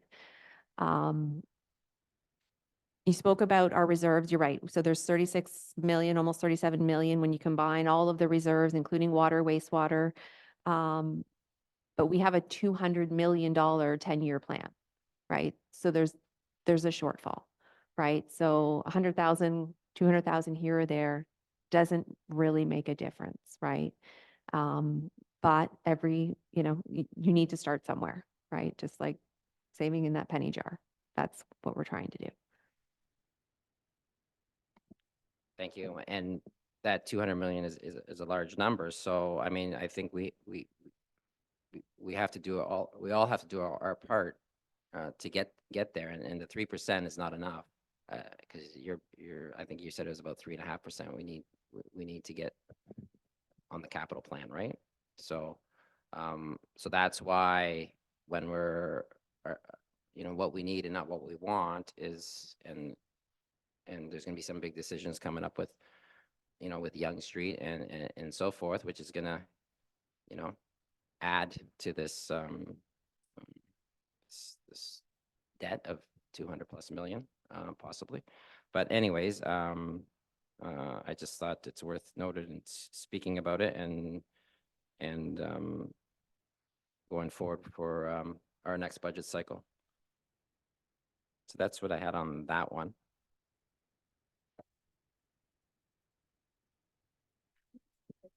Nobody else? I got another hour. Mayor Gordon. Let me just a reminder, this is a real retrospective look because it's 2022. It's a bit late coming to us. We got, there's a resident that was nailing us constantly on that FIR and how late we were filing it. And our goal is to try and, not be tardy moving forward and hit that March, I think it's deadline. I don't think we're doing it this year, but there's always next year.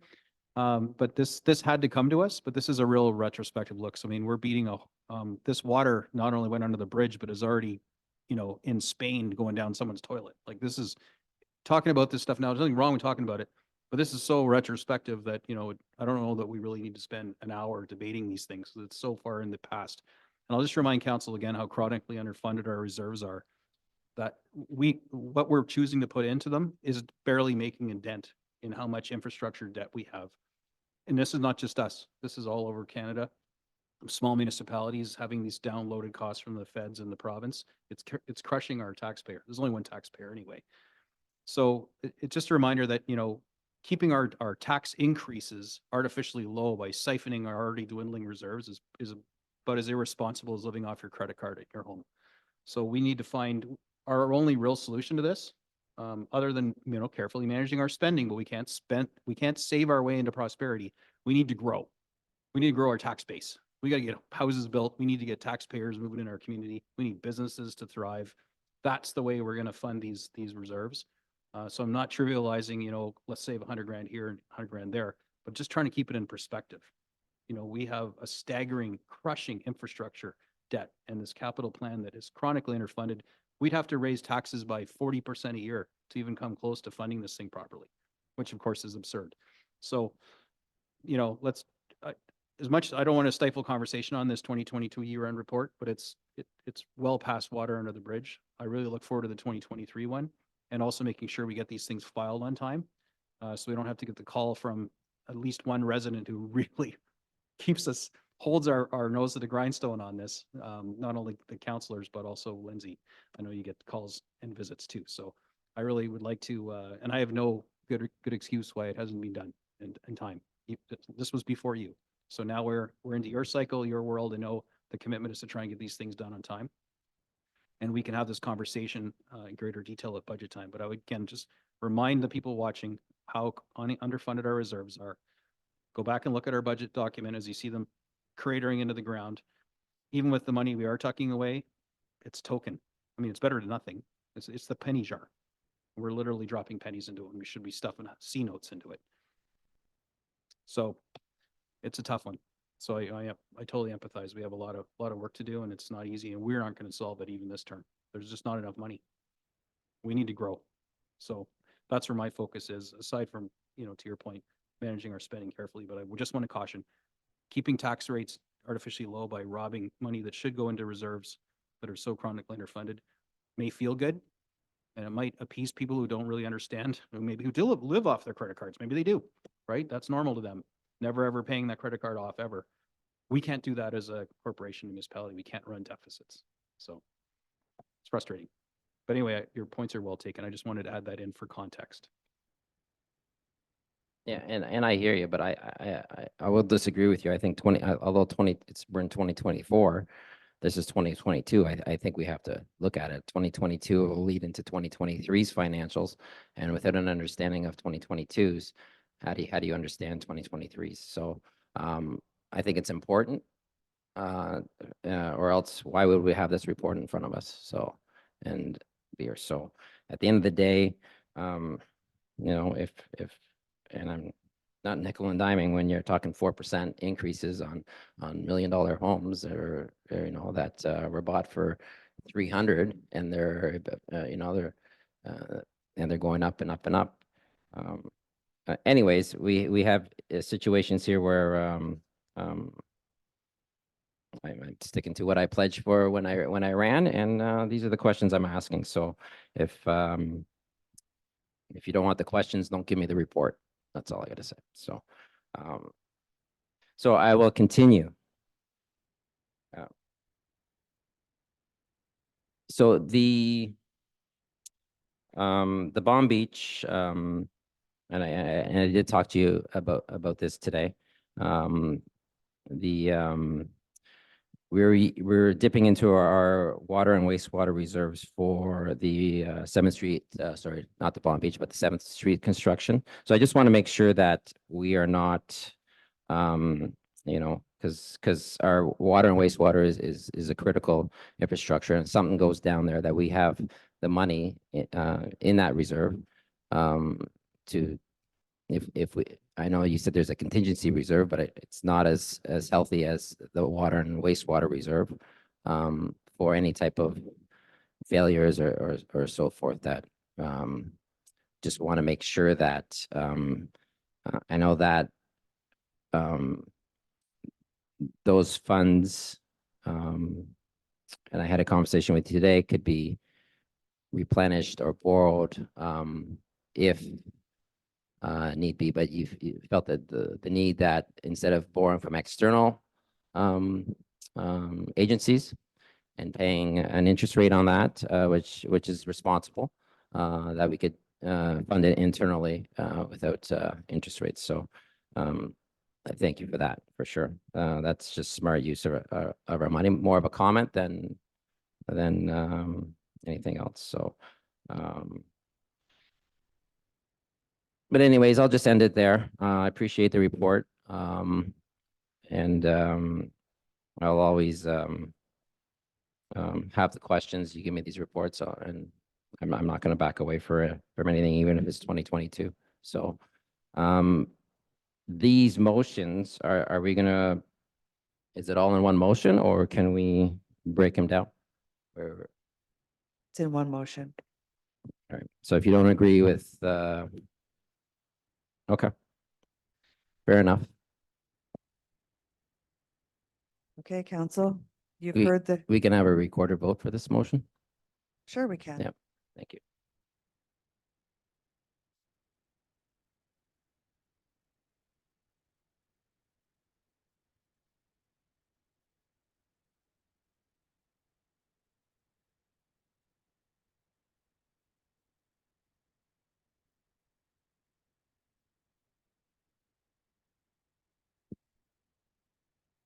Thank you, Deputy Mayor Prost. Members of council, you've heard the question. When I call your name, please answer yes or no. Councillor McDonald. Councillor Ball. You're all gonna see this. Oh, Yes. Deputy Mayor Prost. Yes, Councillor Downer. Yes. Councillor Bald. Yes. Councillor Meredith. no. Councillor Patel. Yes. And Mayor Gordon. Yes. Motion is carried 7-1.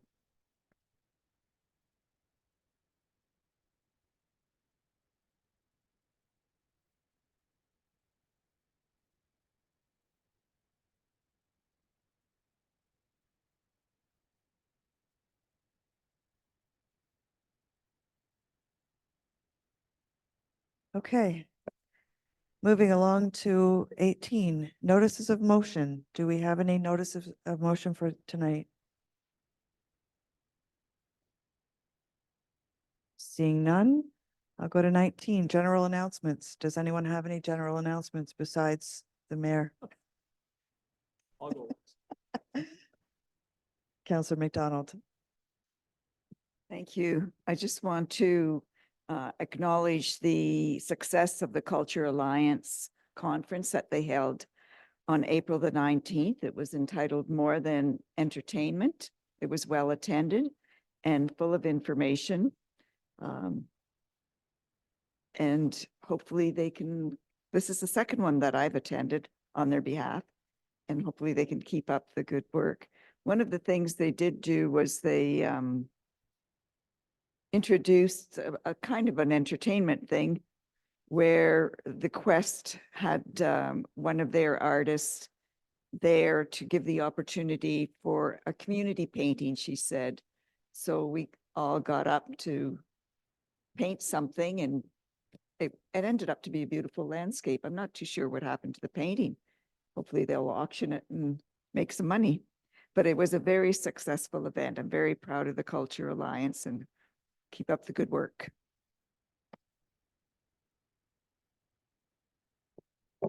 Mayor Gordon. You normally count on me for two. but I have a lot tonight. Staff handed me 2 pages because there's a lot going on in May. And this is the opportunity that I know y'all love to listen to me talk, so I'm not going to let you down here. May is Community Living Month. It's a province-wide awareness campaign created to promote authentic inclusion for people with intellectual disabilities and their families. Community Living Huronia, Developmental Support Services, CLH, which by the way just had an awesome gala with the Trews, invited the town to light up our town hall gardens in blue and green tonight. So that's something we can do now. We have the power to do that. Also, May 5th, fast approaching. 4 days from now is National Day of Awareness for Missing and Murdered Indigenous Women, Girls, and Two-Spirited People, also known as MMIWG2S, and also known as Red Dress Day. This day honors and brings awareness to the thousands of Indigenous women, girls, and Two-Spirited people who have been murdered or gone missing in Canada. Canadians are invited to show support on May 5th by wearing red, hanging a red dress or shirt. In case you see that driving down the highway, there's always a couple on Highway 12. Supporting local events and also posting on social media using the hashtags that support the cause. The town will be lowering our flags to half-mast with a brief ceremony on Friday, May 3rd at 2 p.m. And you are all welcome to join us there. Are you prepared? May 5th to 11th is Emergency Preparedness Week. And preparedness, as we learned tonight, starts at home by making a plan, building a kit, and staying informed. The town is recognizing this important week with a display at Town Hall right here, showing items the public can include in your grab-and-go emergency kit. So Councillor McDonald, you were wondering what's got to be in my kit? Well, y'all upstairs and you'll see. We're not giving away the stuff though. It's just inspiring you, okay? So come to Town Hall and check it out.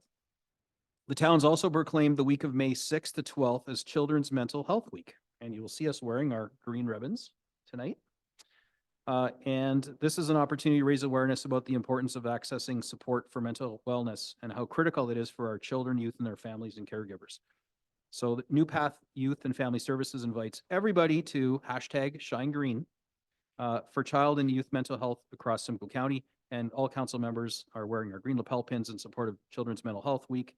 And residents can find pamphlets with information at our front counter. So again, another reason to come on into Town Hall. Lapel pins and pamphlets were provided by New Path. So thank you very much. As if May didn't have enough going on, it's also MS Awareness Month. Multiple sclerosis is a chronic, sometimes debilitating neurological disease that affects 1 in every 400 Canadians. And Canada has one of the highest rates of MS in the world, with over 90,000 people living with this disease. The town has proclaimed May as MS Awareness Month and will host a flag raising on Wednesday, May 8th at 11 a.m. And again, you are welcome to join us out on the front steps. May 17th, put that in your calendar. It's International Day Against Homophobia, Transphobia, and Biphobia. This day is recognized across Canada internationally in celebration of gender and sexual diversities and to draw attention to discrimination and dangers faced by people with diverse sexual orientations and gender expressions. This year's theme is No One Left Behind, Equality, Freedom, and Justice for All. And the town has proclaimed May 17th in recognition of that day and will also host a flag raising at 10:30 a.m. at Town Hall. And the public, again, is welcome to join. Lots of flags going up and down at Town Hall. We have 3 flag poles, and we have a staff have even got one where sometimes we have competing things where there's got to be 2 flags up at the same time. We even have the ability to do that, which is awesome. Mental Health Week, May 1st to 6th. The mental health awareness is centered on the healing power of compassion and is named Compassion Connects. So that's another thing that's happening this week. And man, May's busy. Safety and Health Week is May 6th to 11th, where you can express the importance of wellness. And this week, reminding everyone to improve their physical, mental health and well-being. And let's not forget about smile cookies. I've been watching online as councillors have been posting, and all kinds of people, dignitaries and stuff in town, posting, decorating the smile cookies. The program is running from April 29th to May 5th. Big Brothers and Big Sisters locally is our charity of choice for Tim Hortons Smile Cookies. If you haven't already gotten your cookies, the campaign is still running. You still have time to get your smile cookies. And finally, at least on the sheet, because I do have one more addition, join us for our 2nd annual Public Works Palooza on Saturday, May 25th. This was a huge hit last year. We decided to try it once, and it was amazing. And so much so that other communities are now knocking us off doing this too, which is great. We love to inspire others. So this is a free community event It's in the celebration of our Public Works Heroes and National Public Works Week. Join us at the Sports and Rec parking lot from 11 a.m. to 2 p.m. That's Saturday, May 25th. And you can experience hands-on learning and getting up and close with town vehicles. We're not going to let you dig a hole in the parking lot, but you get the next best thing. You can learn cool information about town services, our vehicles, how the water system works. Midland Fire will be there, the OPP, and some how the paramedics will be there with their emergency vehicles and all the little things and buttons and beep boops and lights, and it's lots of fun. Cool FM will be on hand once again with their music team, and we've expanded the event with additional displays from NT Power and DriveWise. There's also going to be a free community barbecue grilled by Enbridge Community Event Team. Cash donations in support of Georgian Bay Food Network are greatly appreciated, so bring your wallets. And food is being generously donated by Meatland and Midland Foodland and the Midland Real Canadian Superstore. So, lots of community involvement. So that's May 25th, Saturday, for fun interactive displays, prizes. Yes, there's going to be butter tarts, snacks, and more. And check our community calendar for more details. So there you go. I feel like I'm reading the news or something here.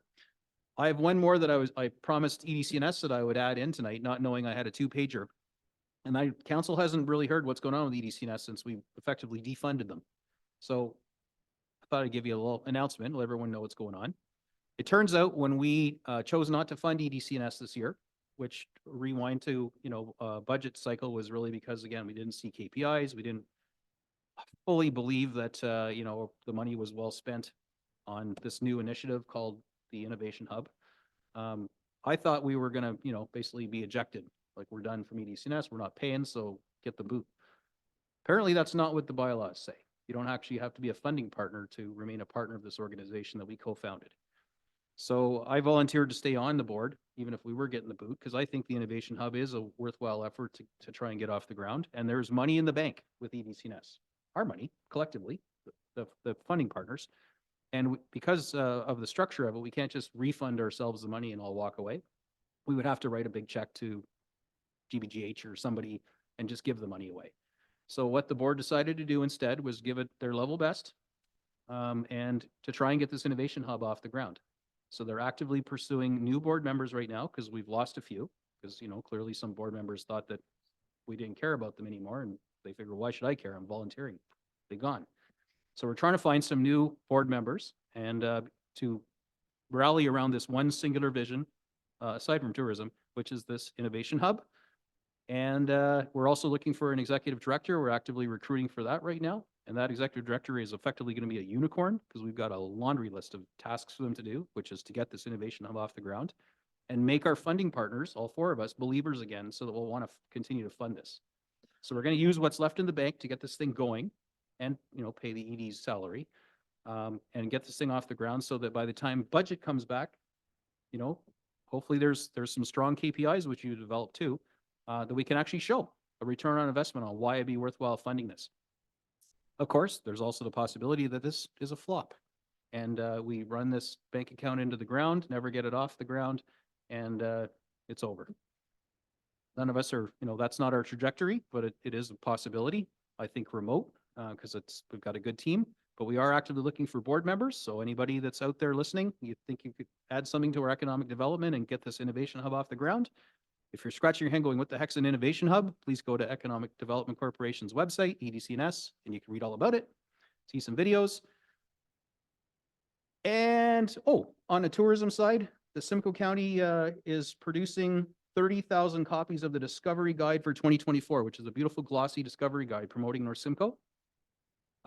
That's another EDCNS project that's kind of on the side pillar.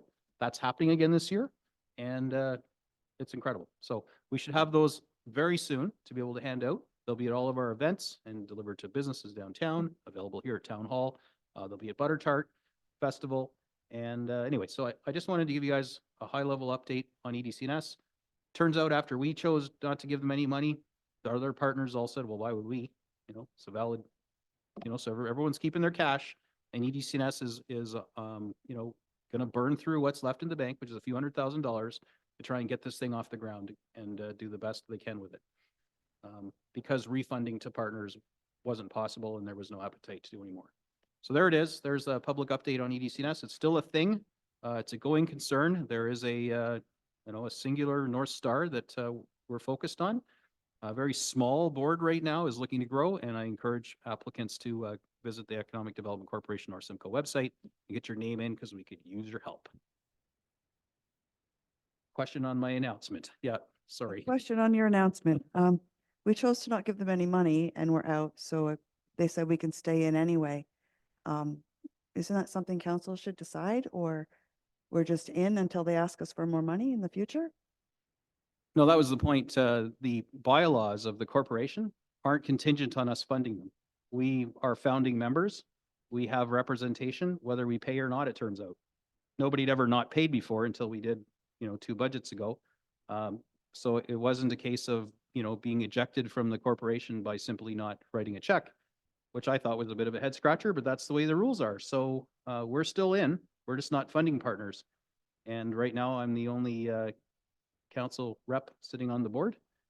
However, that being said, if there's anybody else that is passionate about this hub, let's have a chat offline, and we can easily hocus pocus and add another voice to the table, because we could use the help right now. There's a lot of work to do and not a lot of time left to do it.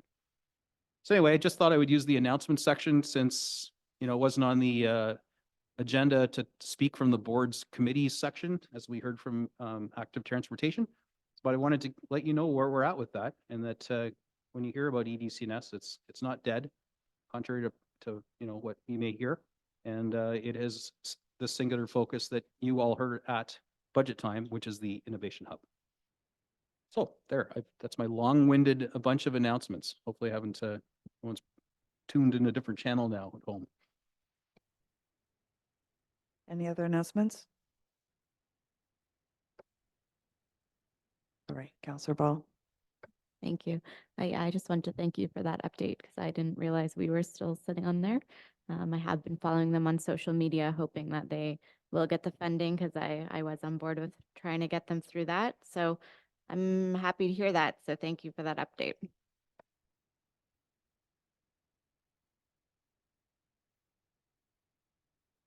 Okay, if that's it for announcements. Oh, I'll just make a comment towards that if I can.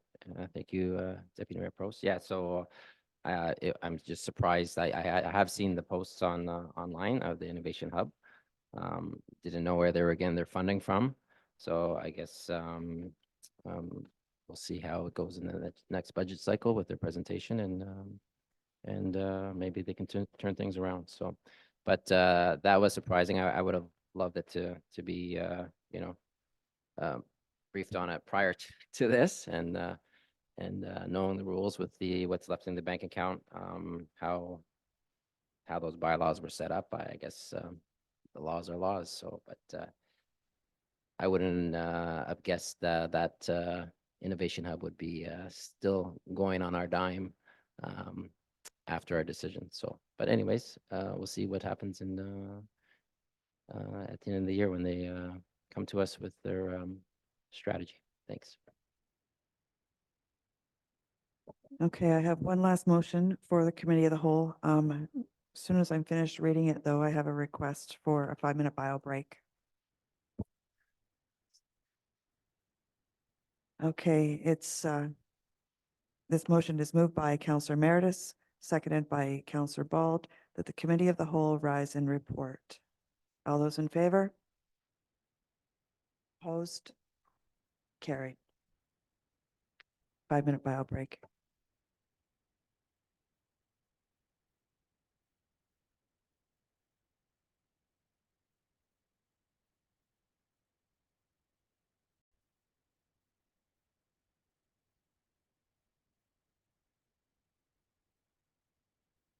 Oh, sorry, it's the me show again. Thank you, Deputy Mayor. So I have motion moved by Councillor McDonald, seconded by Councillor Patel, that the recommendations of the Committee of the Whole for the meeting of May 1st, 2024 be adopted as resolutions of council. All those in favor? Any opposed? That is carried. All right, we're moving on to motions for which notice was given. So my first motion is moved by Councillor Prost, seconded by Councillor Downer. And this is a housekeeping matter. It's unfortunate that we need to do this, but it's really important. That in accordance with section 259(1) of the Municipal Act, Councillor Sheldon East be authorized to be absent from meetings of council for a period of three 3 successive months or more unless otherwise advised by council. So council, just the rationale for this is that we have to do this. If you miss more than 3 meetings, doesn't matter doctor's note or not, you miss 3 meetings, your seat can be declared vacant. And my concern, and that Councillor East may be feeling that, if he feels like rushed or compelled to come back, that there's vultures circling wanting his council seat declared vacant. I said nothing could be further from the truth. Take the time you need to recover. Those of you who know Councillor East will see that he's working limited hours at his shop because that's how he feeds his family, and he is finding alternate ways to work with different schedules and to work through his health problems. He wears his heart in his sleeve. God love the man, and he'll tell you all about where he's at with his struggle, and he posts it on Facebook. So we could definitely use, definitely use the community support. He is working limited hours, but the last thing he needs is stress and elevated blood pressure and then whatnot, which sometimes this job brings. So this motion is just protecting his duly elected seat. This is saying 3 successive months. If he's not able to come back after that, we can simply adopt this again and keep it going. From my perspective, there's only 2 ways Councillor East's seat becomes vacant. Either passes away, God help him, or he withdraws on his own and resigns if he feels he's no longer fit to serve. Other than that, he was elected. He deserves to have his seat for the remaining 2 years of his term. So long and short of it is the Municipal Act requires that councils do this kind of thing for extended absences, which is why it is on our agenda tonight. And hopefully neither of those 2 things I just said come to pass, and he'll get himself sorted out and it will be back with us. In the meantime, I have extended the offer to him. If he wants to read the agendas and provide any written commentary, he is a councillor for the town of Midland. He'd be more than feel free to share that with any of us. And if there's something he'd like his opinion brought forward on in one of our matters for debate, one of us will happily read that for him, even though he lacks the vote. His opinion and what he writes and chairs may actually sway or influence the conversation nonetheless. So he can still participate that way. Nothing precludes that. And so even though his seat's empty, he's still with us in our hearts and our minds, and he's going to remain that way. And hopefully we won't have to extend this after 3 months, and we'll have Sheldon back with us at the table again or on Zoom, whatever it takes. So there we go. There's my long preamble as to why this is before us. Any comments, questions, discussion, or I'll call the question. All right, call in the question. All those in favor? Any opposed? Carried. Next one, this is moved by Councillor or Deputy Mayor Prost. I need a seconder, but I'll read it first. You know what you're seconding, even though it's on your screen. That staff be directed to implement a bylaw that no person shall intentionally feed a wild animal or leave food or attractants of any type or any form out of doors in such a manner as to attract or to be accessible by a wild animal, feral or stray domestic animal on private or public property. And that this bylaw will not apply to the feeding of songbirds on a property, provided spillage of seed upon the ground is removed by the property owner or occupier forthwith and disposed of in a manner that does not attract wild animals, feral or stray domestic animals. Can I have a seconder get this on the floor? Councillor Ball. And Deputy Mayor, I'll let you speak to this. I wish I could show everybody the video footage I have and the pictures for the reason I brought this to council tonight.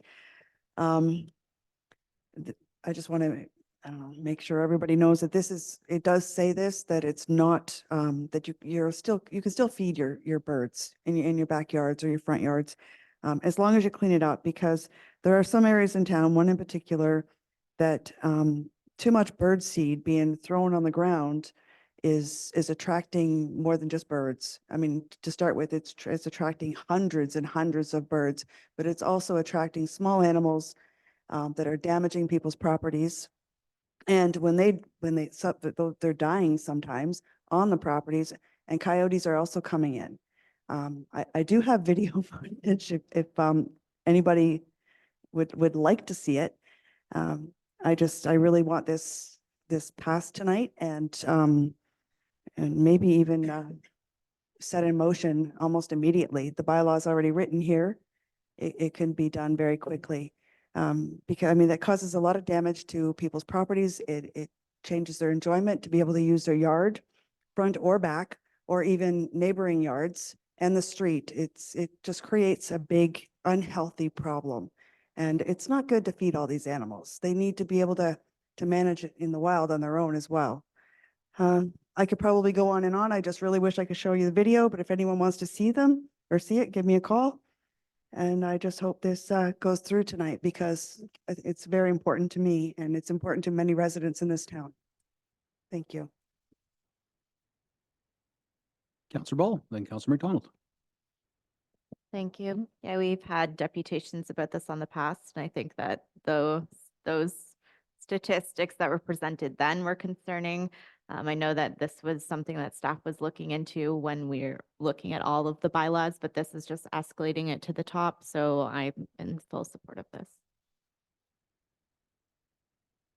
Councillor McDonald. Thank you. I support the bylaw as well, but I'd like clarification on the use of the term songbirds. Does that qualify for all wild birds? Like, I know a seagull isn't a songbird, but maybe it is. Honestly, I kind of scooped that part of the bylaw from our neighbors.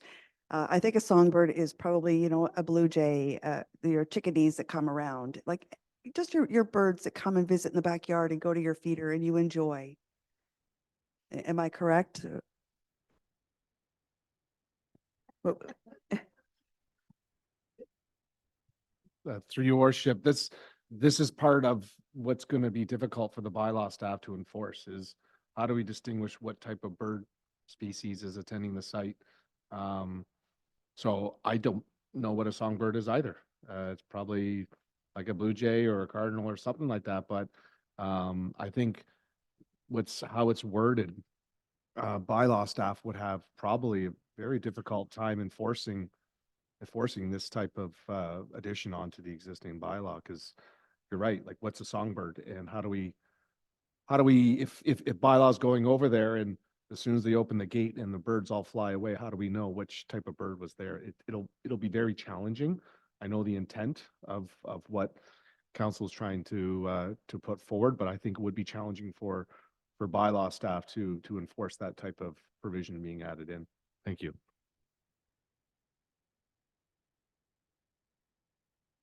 Just maybe. Follow up. Thank you. I feed the birds. I love the finches that they provide, and I clean up the bird seed. And my backyard does back onto some woods. I might, you know, I chase the squirrels off the feeders, but that's about it. So I think if you just use the term birds, there, you know, you can feed your birds, but birds don't eat a barrel full of whatever else is going out in that video. Councillor Ball. Thank you. I think when we talked about this previously, there was a mention of no spilled bird feeders, and that was kind of eliminating this, that there isn't a mess on the ground when you have no spilled bird feeders, and that's something that's easy for bylaw to come and see. You're still feeding the birds, but the mess isn't going all over the place, and you're not attracting all these animals that are causing these issues. So that's something that maybe can be looked at. I'm not sure if council wants to go the way of implementing no spilled bird feeders, but that is a way of keeping the spillage from the ground and also something that's easy for bylaw to detect when they actually go to a property. We can always let bylaw staff come up with something that they think is enforceable in a draft that comes before us. Because we're not actually writing the bylaw tonight. We're just saying we want a bylaw that's enforceable. That's exactly what I was going to ask. Because there must be a way that we can say that you can still have a bird feeder, you know, where the birds can just come. I really want to show you the video. We're talking hundreds and hundreds of ducks. Like, this is not even a joke. It's something, just the noise is enough. Yeah, I will share it with you. The mayor said he would help me get it on a on the computer so that you guys can see it or access it and see for yourself. So if we can just maybe amend that wording a little bit, I don't know if we can do that tonight or we have to wait. Because it shouldn't be too hard to say that, you know, that your bird feeder is out there. I mean, if you ask people who they put their bird feeder out for, it would be a bird small enough that could sit on a feeder to be able to get the food. That's it. Mr. Ferguson, any Yeah. advice on how to proceed on this?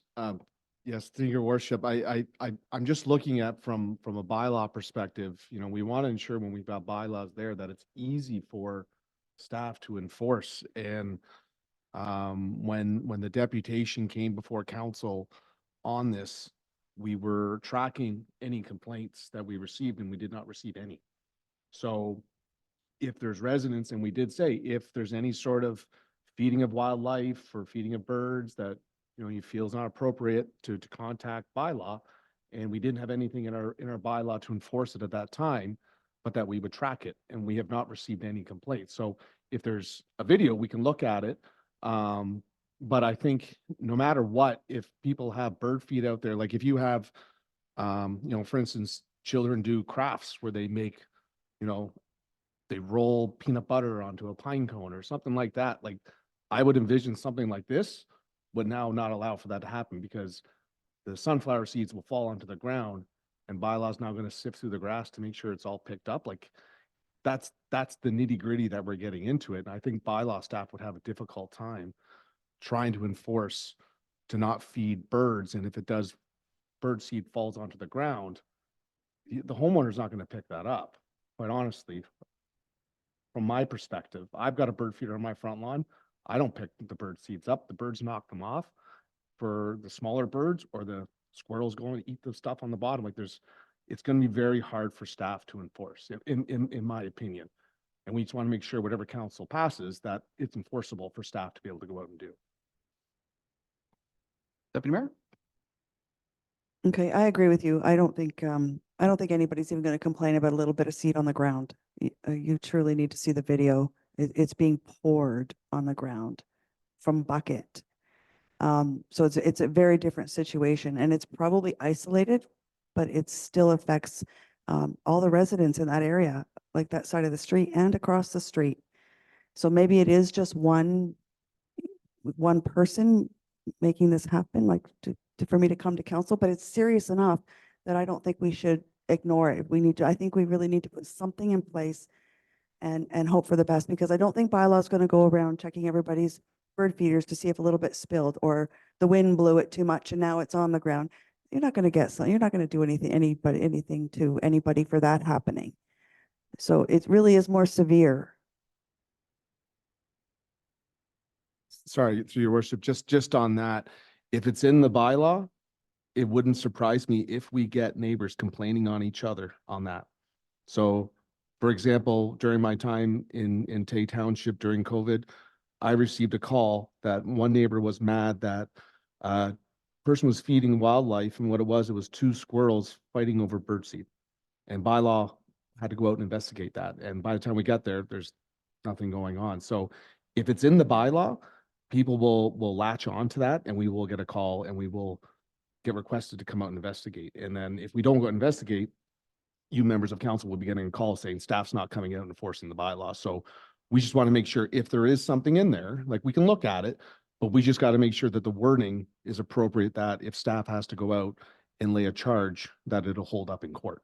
And we have the evidence there to do that. So just looking out for staff to make sure that they can do their job accordingly and appropriately at the direction of council.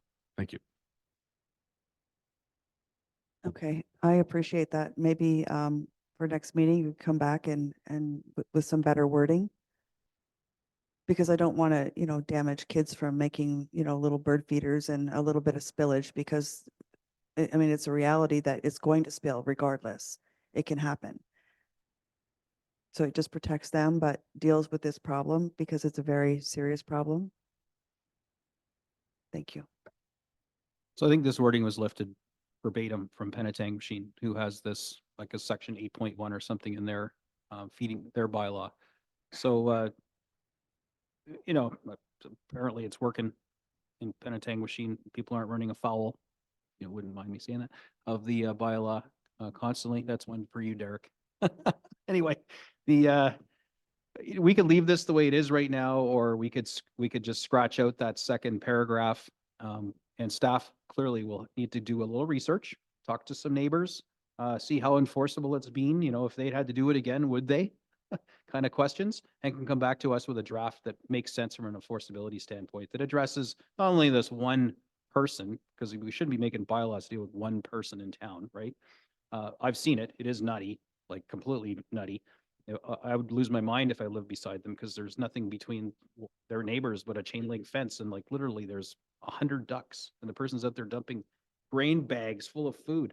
And allegedly, even when they're out of town, they have someone come and do it in their absence. Like, it's, you know, it could be a property standards, it could be just, you know, criminal mischief, for heaven's sakes. You're interfering with people's lawful enjoyment of their property as your neighbor. If you want to do that kind of thing, go buy some acreage out in the bush somewhere, feed whatever you want, who cares? But you're in a densely populated municipal area, and you just can't do whatever you want on your property that drives your neighbors insane. It just doesn't work like that. So I've seen this. I can agree that there's a need for a rule like this for the fraction of the community that might go overboard.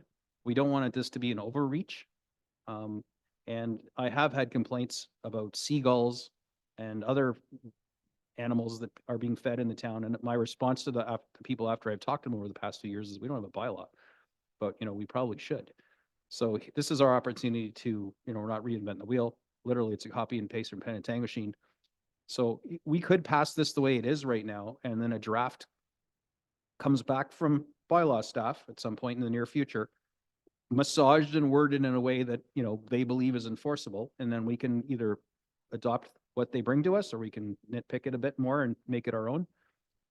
But I think if council believes that it makes sense to have a bylaw like this on the books, and then trust our bylaw staff to wordsmith it so it's enforceable and fair, and bring us a draft back, then we could pass this as it is tonight without even fiddling around with it, and just all expect to see something that might look a little different than this come back from bylaw in, you know, a month or two. Deputy Mayor? Or we could just take out the second paragraph altogether.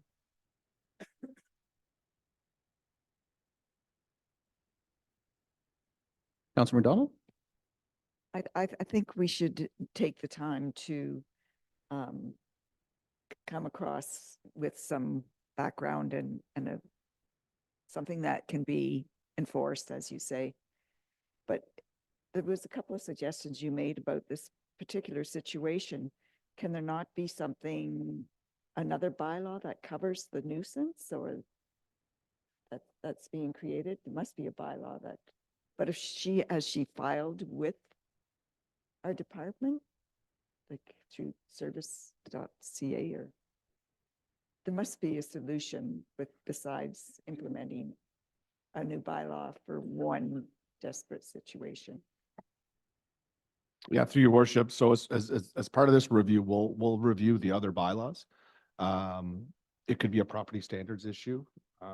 It could be, you know, there could be a nuisance provision in one of the bylaws as well. So when we do come back, we'll look at the other bylaws that may be applicable, because maybe there's an existing one, and maybe it's not, you know, feeding wildlife bylaw that needs to be tweaked. Maybe it's one of the other bylaws that we need to be tweaked. So that's part of our review. And in terms of that second paragraph, Deputy Mayor, I mean, we're at the will of council. If you want to leave it in, then we know the whole gambit that council's wanting us to kind of look at. And then when we report back, if we felt that second paragraph was going to be too hard to enforce, then we would give you reasons why we didn't include it. Or if we included it, we tweaked it to this way. So that's what we can commit to doing. It probably would be, as his worship said, in the next month or two, before we can come back. Hopefully we'll do it probably before summer recess if we had to. Otherwise it would be in August when we would be reporting back at the earliest, unless there's a summer meeting. So that would be my recommendation, is that you leave it in there, because now we know the scope, what council wants us to do. And then if we report back and it's captured under a separate bylaw, then we know we don't need to update it. But then if we decide that, you know, that second paragraph, it's going to be too hard to enforce, and if we have to charge someone and take them to court, are we going to win? That's we got to make sure that we can enforce our bylaws. So we can tweak it as we see appropriate, but we know exactly kind of what the full scope is that council wants. Thank you. Follow up to that and then Councillor Ball. Yeah, I'm happy with that. I would really, and I know you're busy, but I would really like this done before, like by the end of June, so that they have something some hope for the summer. Just if that's a possibility. We'll do our best. We have recently lost a bylaw staff member. So we're down a bylaw person now. So I'll work with Mr. Smiley to try and get this a little bit higher on the priority list. And it would be on the June 12th, I believe, council meeting. That would be the latest we would be able to get it before summer recess. Thank you. Councillor Ball. Thank you. I just wanted to say that the person who did the deputation is from my understanding, not the person that's sending this video in. So it is not an isolated issue. It is a multi-resident issue. So they don't have any correlation. So I just wanted to point that out. And I would agree that I'd rather have something passed sooner than later. I think waiting for the entire summer for debating one paragraph, I would rather just take it out and have no attraction to feral or stray domestic animals. I know that's at least enforceable. So I would rather we pass something sooner than later.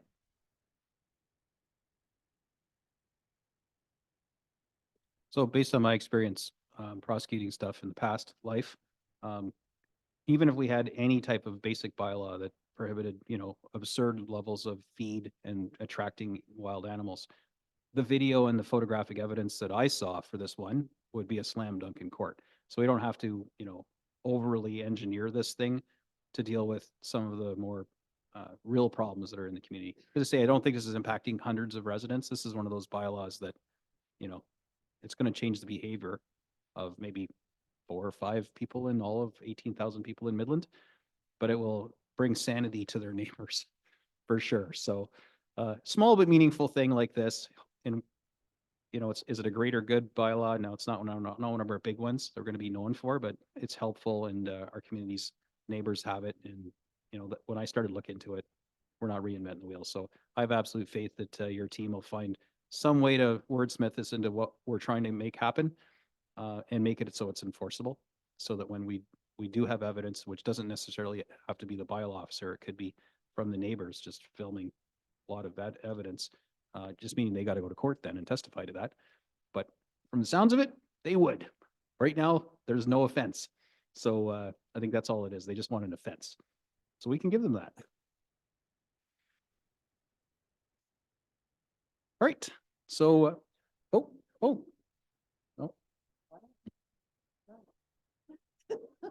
Nothing. Councillor Emeritus, Thank you. I just wanted to say. you got to chirp in here. Just a comment. Yeah, I have my mouth's going dry here. So, yeah, anytime you use birdseed as fertilizer for your lawn, I mean, that's just not, with bags of feed going on this, it's just not normal. And it would upset myself if I was that neighboring house. So even if we don't get, we do this bylaw, we could always tweak it coming back later on, but and we could probably do it pretty quickly before summer. So let's get it done. All right. Anybody other comments? Councillor Patel. Yeah, so I agree. We can probably get this bylaw done quick. It won't be on Midland today. Local squirrel dies of hunger, so I think we can get it done.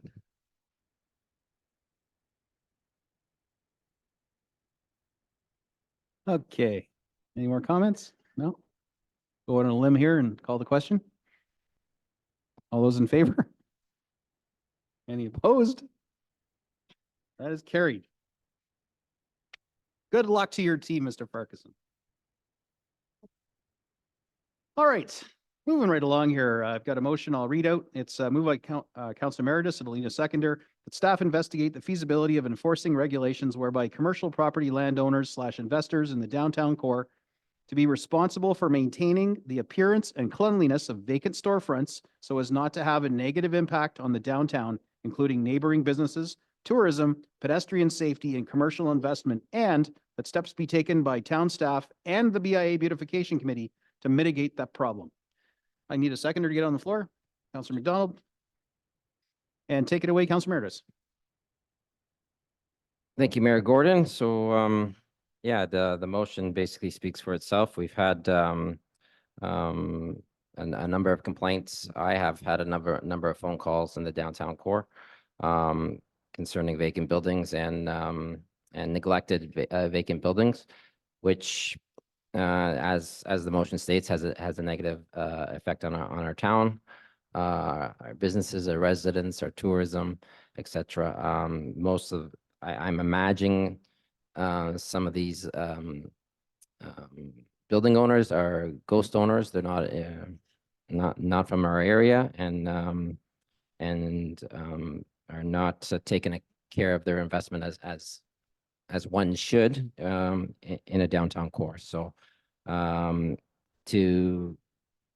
to keep the downtown in a safe and safe manner for all, it's important that the commercial properties don't get neglected, and this is one of the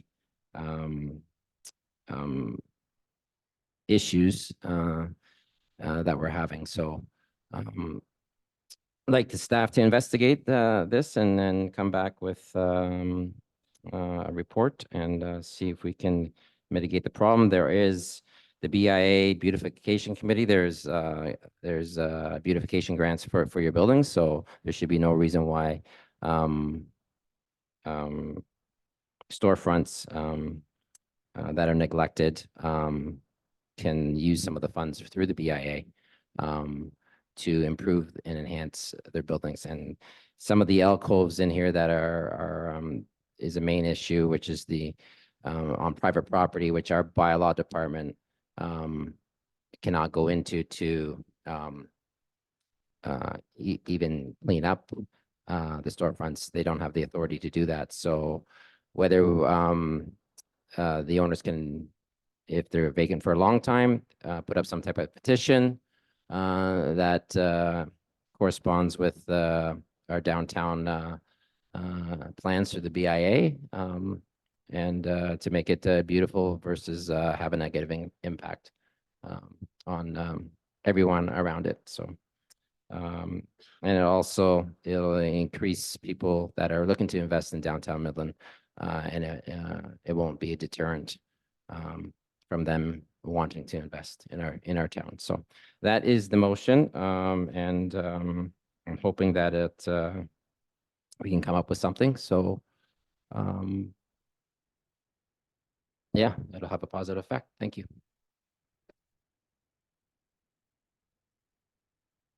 Well, I guess I'll go. This bold motion, I support it wholeheartedly. I posted something similar to this out in the community to get the tongues wagging as I do to engage people. And I took a real beating by a rather vocal minority in town because the conversation spun quickly to the, I guess, the occupants of one of these storefronts, which are allegedly are homeless people.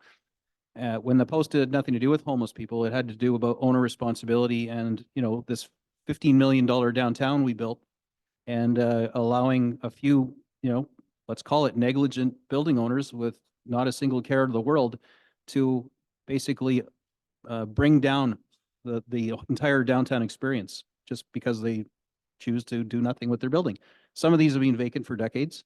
Other ones are more recently vacant. And this isn't meaning to pile on to responsible building owners who, through no fault of their own, lost a tenant and now are struggling during our current economy to find a new tenant. But there's still responsibility. You own this building. You're in our downtown core. We've made a significant investment that we're going to be paying off for decades with Midland tax money. And we have other building owners and retail merchants who are going above and beyond to really make their stores look amazing and welcoming and attracting people to the downtown core, as we are trying to support them in that venture. And then you have a few building owners that couldn't care less, or at least that's the message that's telegraphed. Now, I haven't talked to the building owners, nor do I have any real responsibility to try and find out who they are and talk to them. if they haven't been following along or no one's, told them that council was going to be talking about this yet, then they really are disconnected from the community.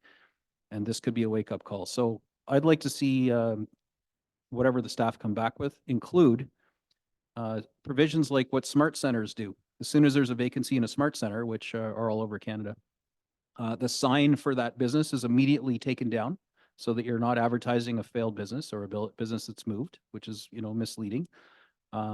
It's either reversed and black or whited out, or something else is in its place. Like, you could be here, your next business.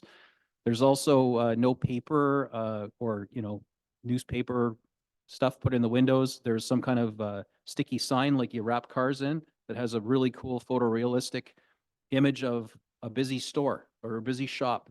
And that's just meant to inspire people as they walk by, so it doesn't feel, like an empty building.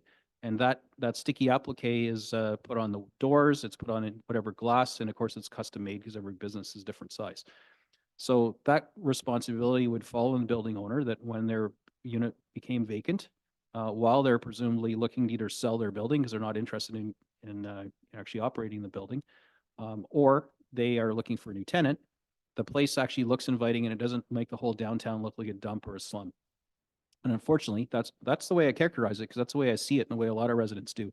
They were afraid to participate on my Facebook comment thing because some of the comments were just getting really nutty. A lot of people are afraid to be attacked online when they comment. So I was taking phone calls and emails. There's a lot of people in our community who are behind this motion, Councillor. So you've touched a nerve. Clearly, I have too. I think it's long overdue, and I think we're being bold by considering this and holding the few sort of negligent building owners accountable because of the damage they're doing to our downtown, both reputation and to their neighbors, who are all, trying to eke out a living in the same space. And this is equivalent to treading water with your clothes on, which is what the economy feels like for merchants right now, and having, an anchor tied around your right leg, trying to pull you under because of what the downtown kind of becomes. So I fully support this. I don't see it as an attack on homelessness in all. This has nothing to do with homelessness. This is about building owner responsibility and an area where we lack any authority or jurisdiction. We can remedy that by putting a comprehensive set of, property standards rules for vacant storefronts and signage. I've been complaining about this forever, but I really want that sex shop sign off the building downtown. Right? We don't have a sex shop anymore downtown. Not that I'm a prude or anything, but we don't have it there. So why is this sign still up there? That's what people see getting off the cruise ships. And maybe some of them want to go buy a toy or something, and there's no store there. So the bottom line is we shouldn't be allowing this to happen. I don't know how much it costs to take down a plywood sex shop sign, but it can't be that much. It's probably only a few bolts or screws. So whatever this new invention that comes back from staff is, I definitely would like to see it deal with signage that, is falsely advertising a business no longer exists, and definitely mandate some form or some variety of beautification to the storefronts to secure them and make them look more attractive. And that could be something that can work hand in hand with the BIA. They could have 6 or 7 approved templates of beautiful photorealistic viewscapes that this printed vinyl could be, that the owner could choose from.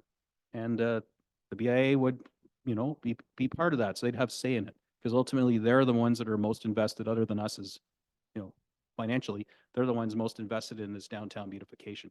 So we need to support them every way we can, building a safe, bright, accessible, clean, attractive, welcoming downtown. And I'm thinking as we're going into Butter Tart Festival, we're going to have 50, 60,000 people here. And I know this isn't going to happen in time for Butter Tart, but it sure would be nice if we had it in place and enforced by the time the next Butter Tart Festival comes. It'll be a radical change to our downtown. So long-winded, I know, I'm sorry, but 100% support this. And I'm undeterred by some of the negativity I've received online about it, but I believe honestly it's the right thing to do. And I look forward to what kind of creative solutions staff come up with. Yes, thank you, Worship. Yeah, so property standards, something that we could apply if the building has, if the building's dilapidated or there's certain elements of the building that need to be fixed up. So there's that bylaw that we could enforce on a building if it's looking a little bit run down. In terms of the signage, that may be something that we have to look at for the sign bylaw. There may be something existing in there right now. That bylaw is probably due to be updated as well. So if we do need to tweak the bylaw to have wording in there that says if the business is no longer on that property, then the sign is to be removed. So that's something we can look at as well. So the property standards bylaw, we can look to see what we can do for that. And that was the priority bylaw that Mr. Smiley identified that he wanted to get updated as well. So it's on his radar that, hey, you know, the property standards one is out of date. We do need to update it. So if this motion comes forward, that could be something that he looks at as part of his implementation of that bylaw and review of that bylaw as well. Thanks, good to hear. And I suspect it'll be a little bouquet of bylaws that need to come to pass to make this all work, because it's a team effort between departments. Councillor Ball. Thank you. Yeah, hopefully we do have something in place already that should have already identified signs being taken down from businesses that are no longer there. But I think this is going one step forward, and it's kind of enforcing a beautification standard downtown. Whether that's vinyl wraps or painting the windows, it's just making sure the store doesn't look vacant, which is, even if you take a sign down, still looks like a vacant building. So I would love to see what staff does with this wording and kind of, I guess, bring something back that has over and above a property standards bylaw. Councillor Meredith. Thank you, Mayor Gordon. And I just want to reiterate that BIA will work with the building owners to make, and there is funding there. We have a meeting next weekend, so we're going to brief them on what's going on with this motion. But there will be funding there that they can use to help out. And by no means, you know, for the landlords have a vacant building. I have, you know, in my family, there's 5 commercial storefronts that we have downtown.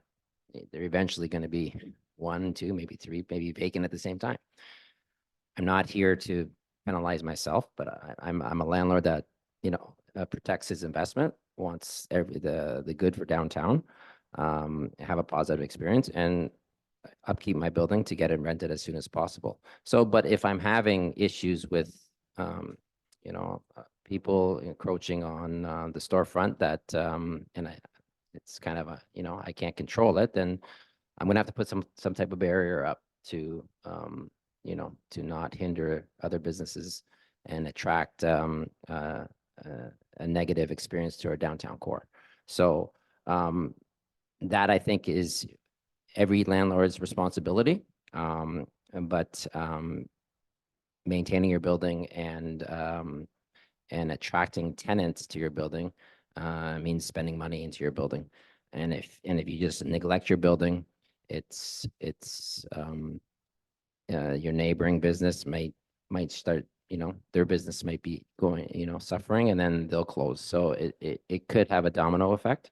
So I'm trying to negate that with this, but there is funding from the BIA, as I said, and they would, you know, even go into your, instead of some type of film on your window, they could put up a nice window display in your building. So we've talked about that too, right? So with art or whatever. So the BIA is here to help businesses, and we want to get those buildings, you know, back tenanted with some, you know, some tenants, and so the downtown can thrive. So this is not to be a negative thing. It's supposed to be positive, and the BIA is there to help.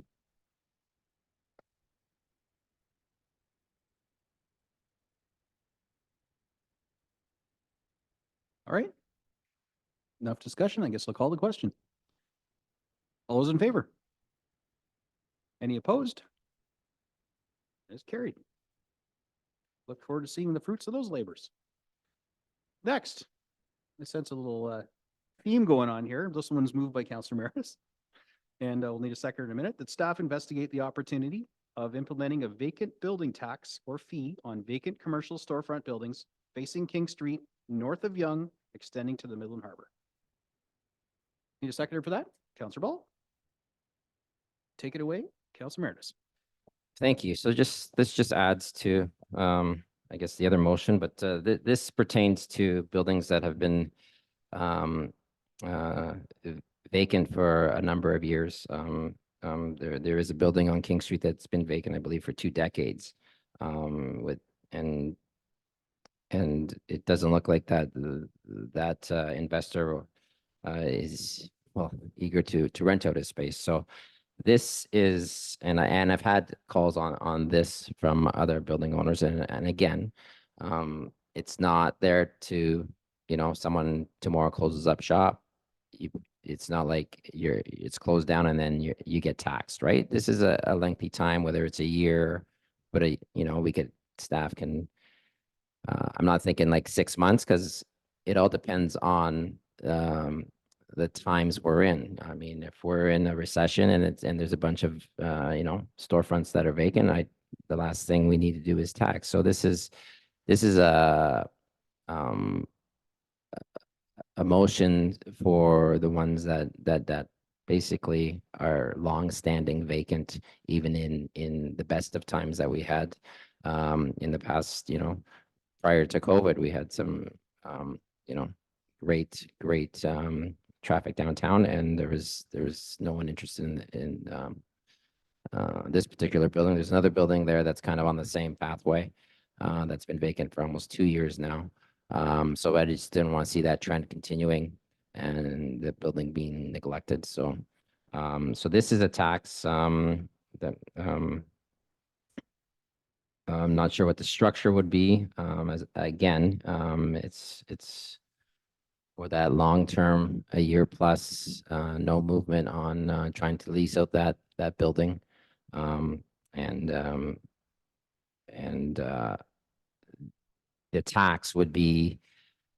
I'd like to see it as a staff recovery for their time spent for if bylaw is, and then the remainder go into the BIA.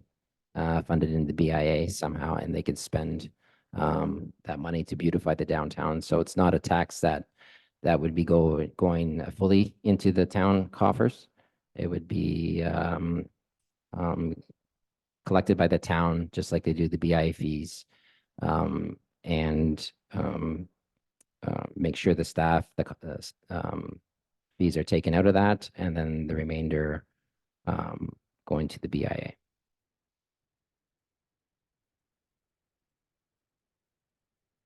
Well, for anyone who watches CTV, you'll notice I ran with your motion pre-news. They called me about it. They were quite interested in it. I fully support this. The other communities like Toronto, I think, is doing this right now, and they're actually having to get it right again because they think they're a little overzealous. Their intention was more around residential properties mostly that are just sitting vacant. Speculators just owning things, leaving them empty, driving up the cost of living and the lack of housing. We're looking at this more from a downtown. We're trying to resuscitate and bring life back to our downtown core. And that typically takes money. And so, in this world, you have carrot and you have stick. Carrot is please do this, incentivization, basic bylaws, fines or whatever for bylaws. And when that doesn't work, then you got stick. You got to have stick. It's not, you don't lead with stick, but you need to have it in your tools. So this tax will be for the building owners that simply, figure it's cheaper to leave it empty than to have landlords or to spend the money to get all the mold out of it or fix the floors, whatever the problem is. And this tax would need to be significant enough that it's not just the cost of doing business for them. Because they used to get a discount from, I think it was the feds for empty commercial, right? And that ended a few years ago. And that was supposed to, become an incentive, but doesn't seem to have worked for some of the buildings in our downtown core. So I like the way this is targeting and focused specifically on our downtown core, not across the whole community, because we have obviously, like the Pillsbury plant and things like that, that could easily fall into scope on this, but isn't really the demographic that we're trying to work on here. This is about our downtown. So I like the way this is worded. I don't know what the number would be. I don't know what the feasibility is of collecting a tax as a municipality and then funneling it to the BIA, because the BIA funding is very specific and defined in the municipal act, but it could become a grant, or I don't know. The bean counters in our municipality can figure out a way to make this work so that it the money is spent on what it's meant to be spent on. Yeah, some kind of reserve. Yes, we love reserves, don't we? So I'm interested to see what staff come back with on this. It's a little novel. It does feel a little bit like, a hammer, and when all you got is a hammer, everything looks like a nail. But I really do believe that this could have a positive impact on some of our more delinquent property owners, and it will be an incentive. The objective here would be to never have to levy this tax, but it would be an incentive to straighten up a fly right. And if you don't want to be a building owner in Midland because it's too much bother, or you got some dilapidated building, then unload it to someone who actually does care and wants to spend the money and revitalize it. Otherwise, there'll be a cost, and that cost will be a tax, not, something significant. So I support this in theory, as much as I'm not a big tax fan. The method of doing this, don't know how it's going to work, but we'll have some more discussion on this. But clearly I support it, and I was out there selling it to the news, and I have had feedback from other people in the community that think it's a great idea, and how come no one else thought of it? I'm like, well, talk to Councilor Meredith. So, Councilor Downer. Thank you. I think it's a great idea, but I'm not sure we have the authority to do this. I would really be interested in getting a legal opinion before we start asking for money from vacant building owners. Because if we ask for money from building owners on the main street, what about the people off the main street? What about the people up in the residential areas that have businesses and shut them down and don't look after their buildings? So are we opening it up to everybody or just the people on the main street? That's just a thought. That's a good question, Councillor, and I think that'll be part of the research. The City of Toronto has done this, but then they don't live under the Municipal Act, they live under the City of Toronto Act. So this will be some of the groundwork that staff will have to do to make sure that, to your point, it's legal and we have the authority to do it. And if we don't, then what other mechanism could we levy? Maybe, I don't know if it's a bylaw with a real fine or something else, but I think depending on how the conversation goes tonight, staff will hear what our objective is, and I think they'll be able to find some creative ways to get us to that objective. Madam CFO, and then I'll yield the floor again to some of my peers. Thank you, Your Worship. Just on that, so I totally understand where council's coming from. Just wanted to note that properties in the downtown, much like other commercial properties, are paying our full commercial rate, right? And so, for example, a property that's assessed at $650,000 would be paying about $17,000 a year in taxes, right? So I don't know if what you're proposing, a fee of 2% or something would be enough incentive, right? If they're already paying taxes to the municipality, I don't know if that's the angle to go at it with, but we can certainly do some research and see if there is a mechanism, but it doesn't seem like a financial issue in my mind, but. So just so I understand, like you're suggesting that the amount of tax they already pay now, what we would levy for this vacant building tax would be immaterial to them since they're already spending a lot of money on having their vacant building anyways. That's basically what you're saying? Essentially, yes. Yeah. Yeah. Councillor Ball and then Councillor Meredith. I mean, that sounds like we're not going to get any pushback, and then we're going to get money to beautify the downtown, hopefully with the first one that we just spoke about, the last one that says they have to now beautify their building as well, and now we have funds to do it, and they're not going to push back from the sounds of it, so perfect. But I also think that this is good for the downtown. I'm going to echo Councillor Downer that this probably will echo into other problems with vacant buildings around town, but I mean, I'm on, I guess, the path of those buildings are also limiting growth around town, and probably some of these properties are being used as a complete income tax write-off at this point, and they're limiting growth in our community, and some of these buildings are a hazard, not just downtown, but around town in general. So maybe they want to offset this building, and if we have these property standards that force them to do that and there's an extra tax bonus for us to be able to actually beautify these, then great. But they are limiting growth in our town, and I think that it's important we address it.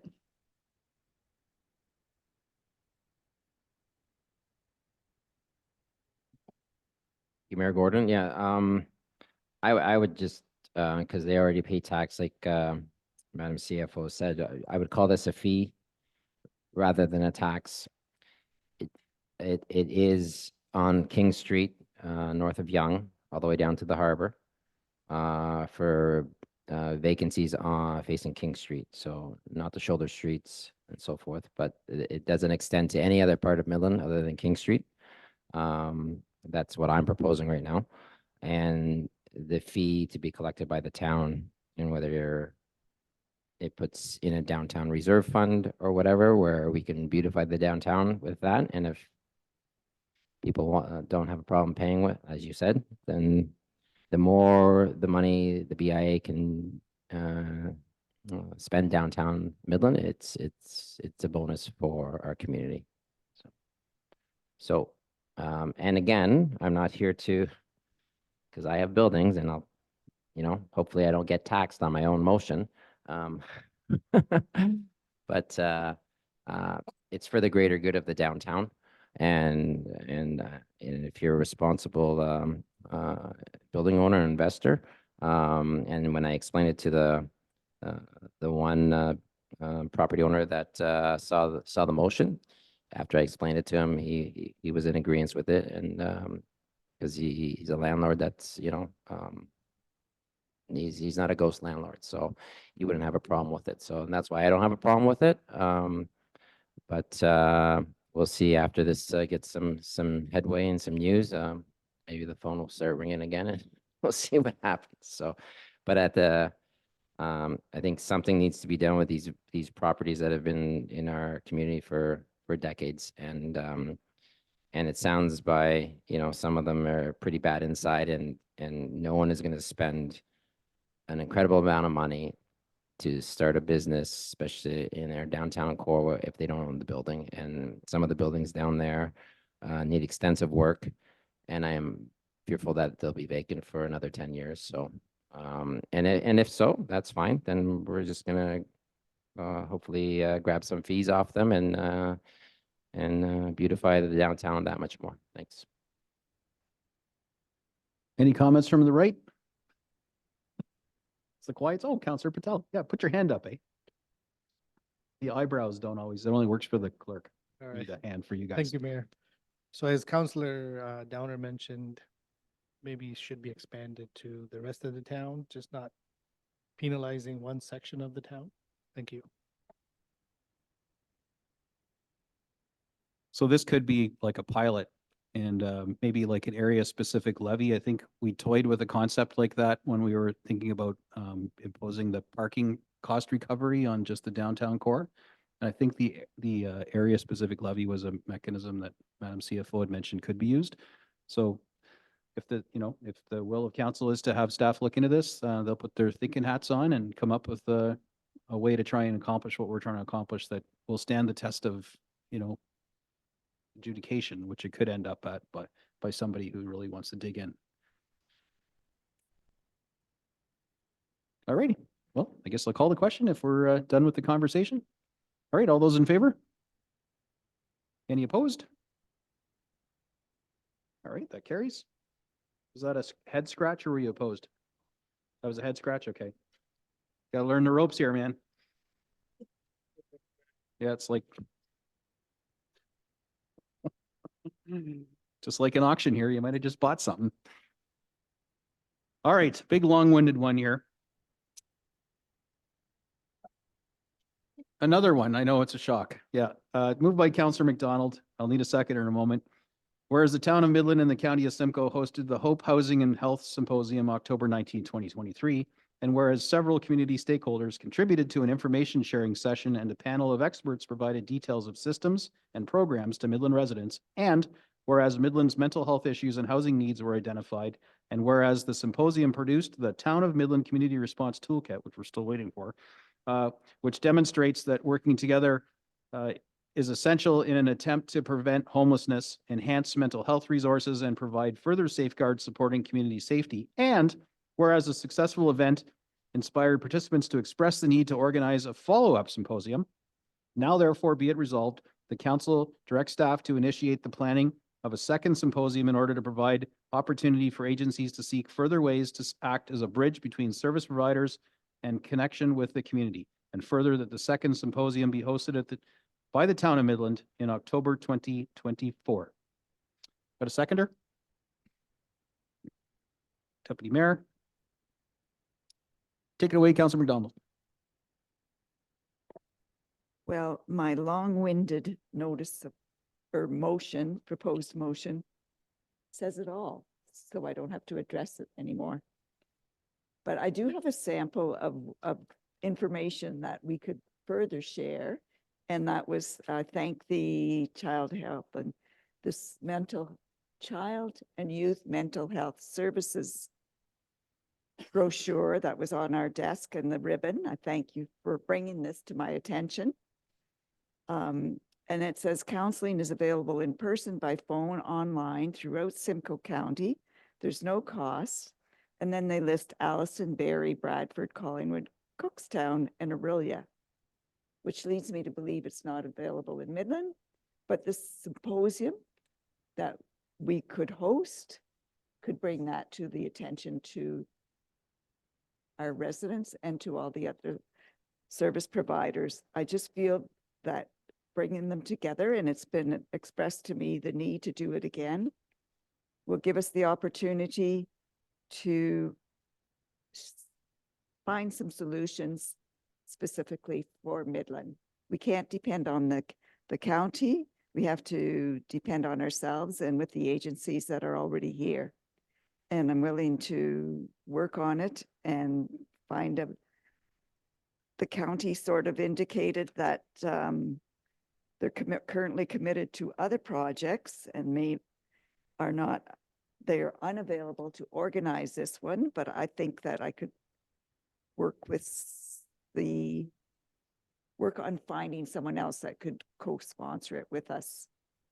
So I'm hoping that my fellow councillors and the mayor and deputy mayor will support this motion and that we do it again.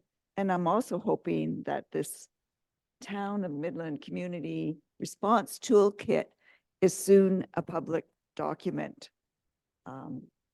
We've been talking about it long enough, and I look forward for it to be shared so that we can hear what's missing or what we did right and cover it at the next symposium.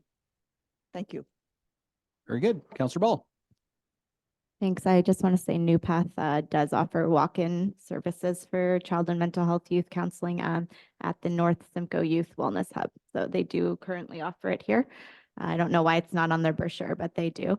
I'm in full support of this. I think that last time the conversation opened between different agencies within our area was good. It was good introductions to organizations that might not be collaborating, and hopefully over the past year they have been able to meet and collaborate more, and that symposium helped them, and hopefully we can continue with the momentum and get that going on a larger scale.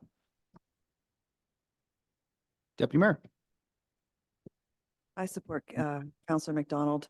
I think what we did last year, having the symposium, was amazing. It brought forth so many good things that are going to happen. But I think doing something once and then thinking we've done a good job and leaving it alone, it's not beneficial to anybody. We have to stay on top of it. It was important enough to make it happen in the first place. It meant everything to us. And I don't think we should just leave it in other hands and hope for the best. I think keeping at it and staying on top of it is important. So I do support this. Councillor McDonald. I request a recorded vote, please. Very good. I'll just weigh in quickly. I think definitely this thing we did last year is not a one and done. I don't believe any of us expected it would be. I think a year later makes perfect sense. Some of the output of that, I know we have yet to see this guide printed, and that just shows you how quickly we move in this municipality. The county's a big animal, big organization. takes time for these things to happen, and we want them to happen faster than they are. But they are working on it, and there'll be a joint press release, and it'll get out there. It's not necessarily at our pace that we like to move at here. But that being said, the county lavished us, I would say, with a whole bunch of augmented services, a bunch of new funding. Something new we have yet to see, which is the One Community Solutions Street Outreach Team starting their patrols in the downtown area. I think by the time October rolls around, we get through tent season, it'll be a good time to take a temperature in the community and see, okay, people, have you noticed any difference with all this funding, the guest house being open during the day, new support programs, the stuff with Waypoint going on, the One Community Solutions outreach folks. Did it make any difference? Did it move the needle? And we won't know unless we ask. So although the symposium might look and feel a little different than the first makeup where the county hosted it, we can do our own Midland version of it, bring back anyone in the community who's interested in giving us a report card on, hey, was this effective? And where do we still have gaps in our service delivery, and what can we do better? That's community engagement 101, right? We all signed up for that. And this council has been amazing at engaging the community and collaborating. So I wholeheartedly support this thing. It's a great idea. Councilor Ball? Thank you. I just wanted to also point out that this time around, I know last time we invited like larger scale organizations that deal primarily with homelessness, but I think there is a lot of organizations such as Boys and Girls Club that do offer food security type programs that should come to the table, because they're seeing that brink that the Simcoe County Health Unit brought forward to Councillor McDonald and myself, that there is a brink of homelessness that needs to be addressed on top of the homelessness issue. So I think that those types of organizations should be included in the invite this time as well. Thank you for that. I'm wondering, would we consider appointing an ad hoc committee to start to contribute to the planning? Would that make sense? Madam Clerk, if we make a committee like that, it's going to involve staff and minutes and agendas and stuff, right? Thank you, Your Worship. For an ad hoc committee, it's usually established to, say with the parking ad hoc committee, they meet, they do some investigating, they come up with solutions and report to council. So this is more like an event planning, not so much, it wouldn't be an ad hoc committee. It wouldn't meet the criteria for an ad hoc committee. Thank you. But nothing would prevent a few like-minded councillors from getting together over Teams, as long as we don't form a quorum, and working towards this end goal. Or coffee, nothing against coffee drinkers. Okay, so we have a recorded vote requested.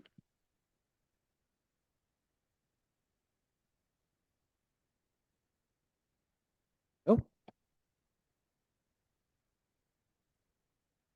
So through your worship to council.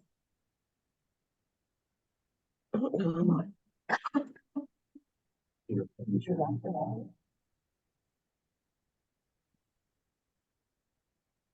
speakers. Not mute.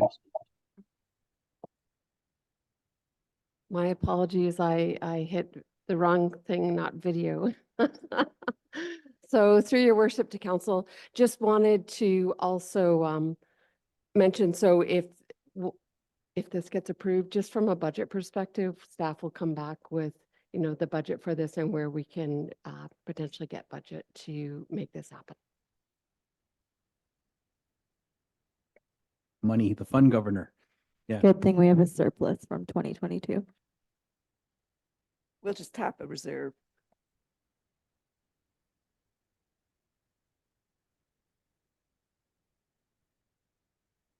Mayor Gordon, members of council, you've heard the question. When I call your name, please say yes or no. Councillor Ball. Yes. Councillor McDonald. Yes. Councillor Patel. Deputy Mayor Prost. Yes. Councillor Downer. Yep. Councillor Meredith. Yes. Councillor Bald. Yes. And Mayor Gordon. Yes. It's unanimously carried. All righty, now we're about to wrap up, everybody. This has been good. Moved by Deputy Mayor Pro, seconded by Councillor Ball, that bylaw 2024-29 being a bylaw to appoint municipal law enforcement officers for the purpose of enforcing municipal bylaws within the town of Midland be passed and enacted. And Mr. Parkinson, this is housekeeping, right? Just in order to actually have authority to do the job, there has to be a bylaw appointing that authority. That's what this is. Any comments or questions about it? Councilor Meredith? Just a quick one. We seem to be doing this. Do we do this every year? Does this expire every year, or is it these just different people, bylaw officers getting deputized, so to speak?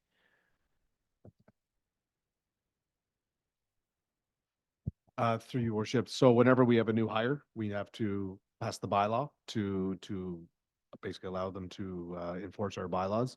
And once the person terminates their employment with the municipality, that it automatically, I guess, rescinds or repeals. And then when we hire a new, so for example, when we have our bylaw students start up, we'll have another bylaw come forward to allow them to enforce the bylaws. Thank you.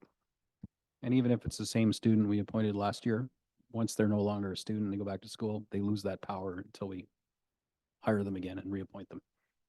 Rinse and repeat. All those in favor? Any opposed? Carried. Next, moved by Councillor Downer, seconded by Councillor Meredith, that bylaw 2024-30 being a bylaw to adopt the proceedings of regular council meeting with closed session held May 1st, 2024 be passed and enacted. All those in favor? Any opposed? Carried. And last but not least, moved by Councillor Bald, seconded by Councillor Patel, that this regular meeting of council with closed session adjourn at 9:34 p.m. All those in favor? Any opposed? It's carried. We are adjourned. Thank you, everybody.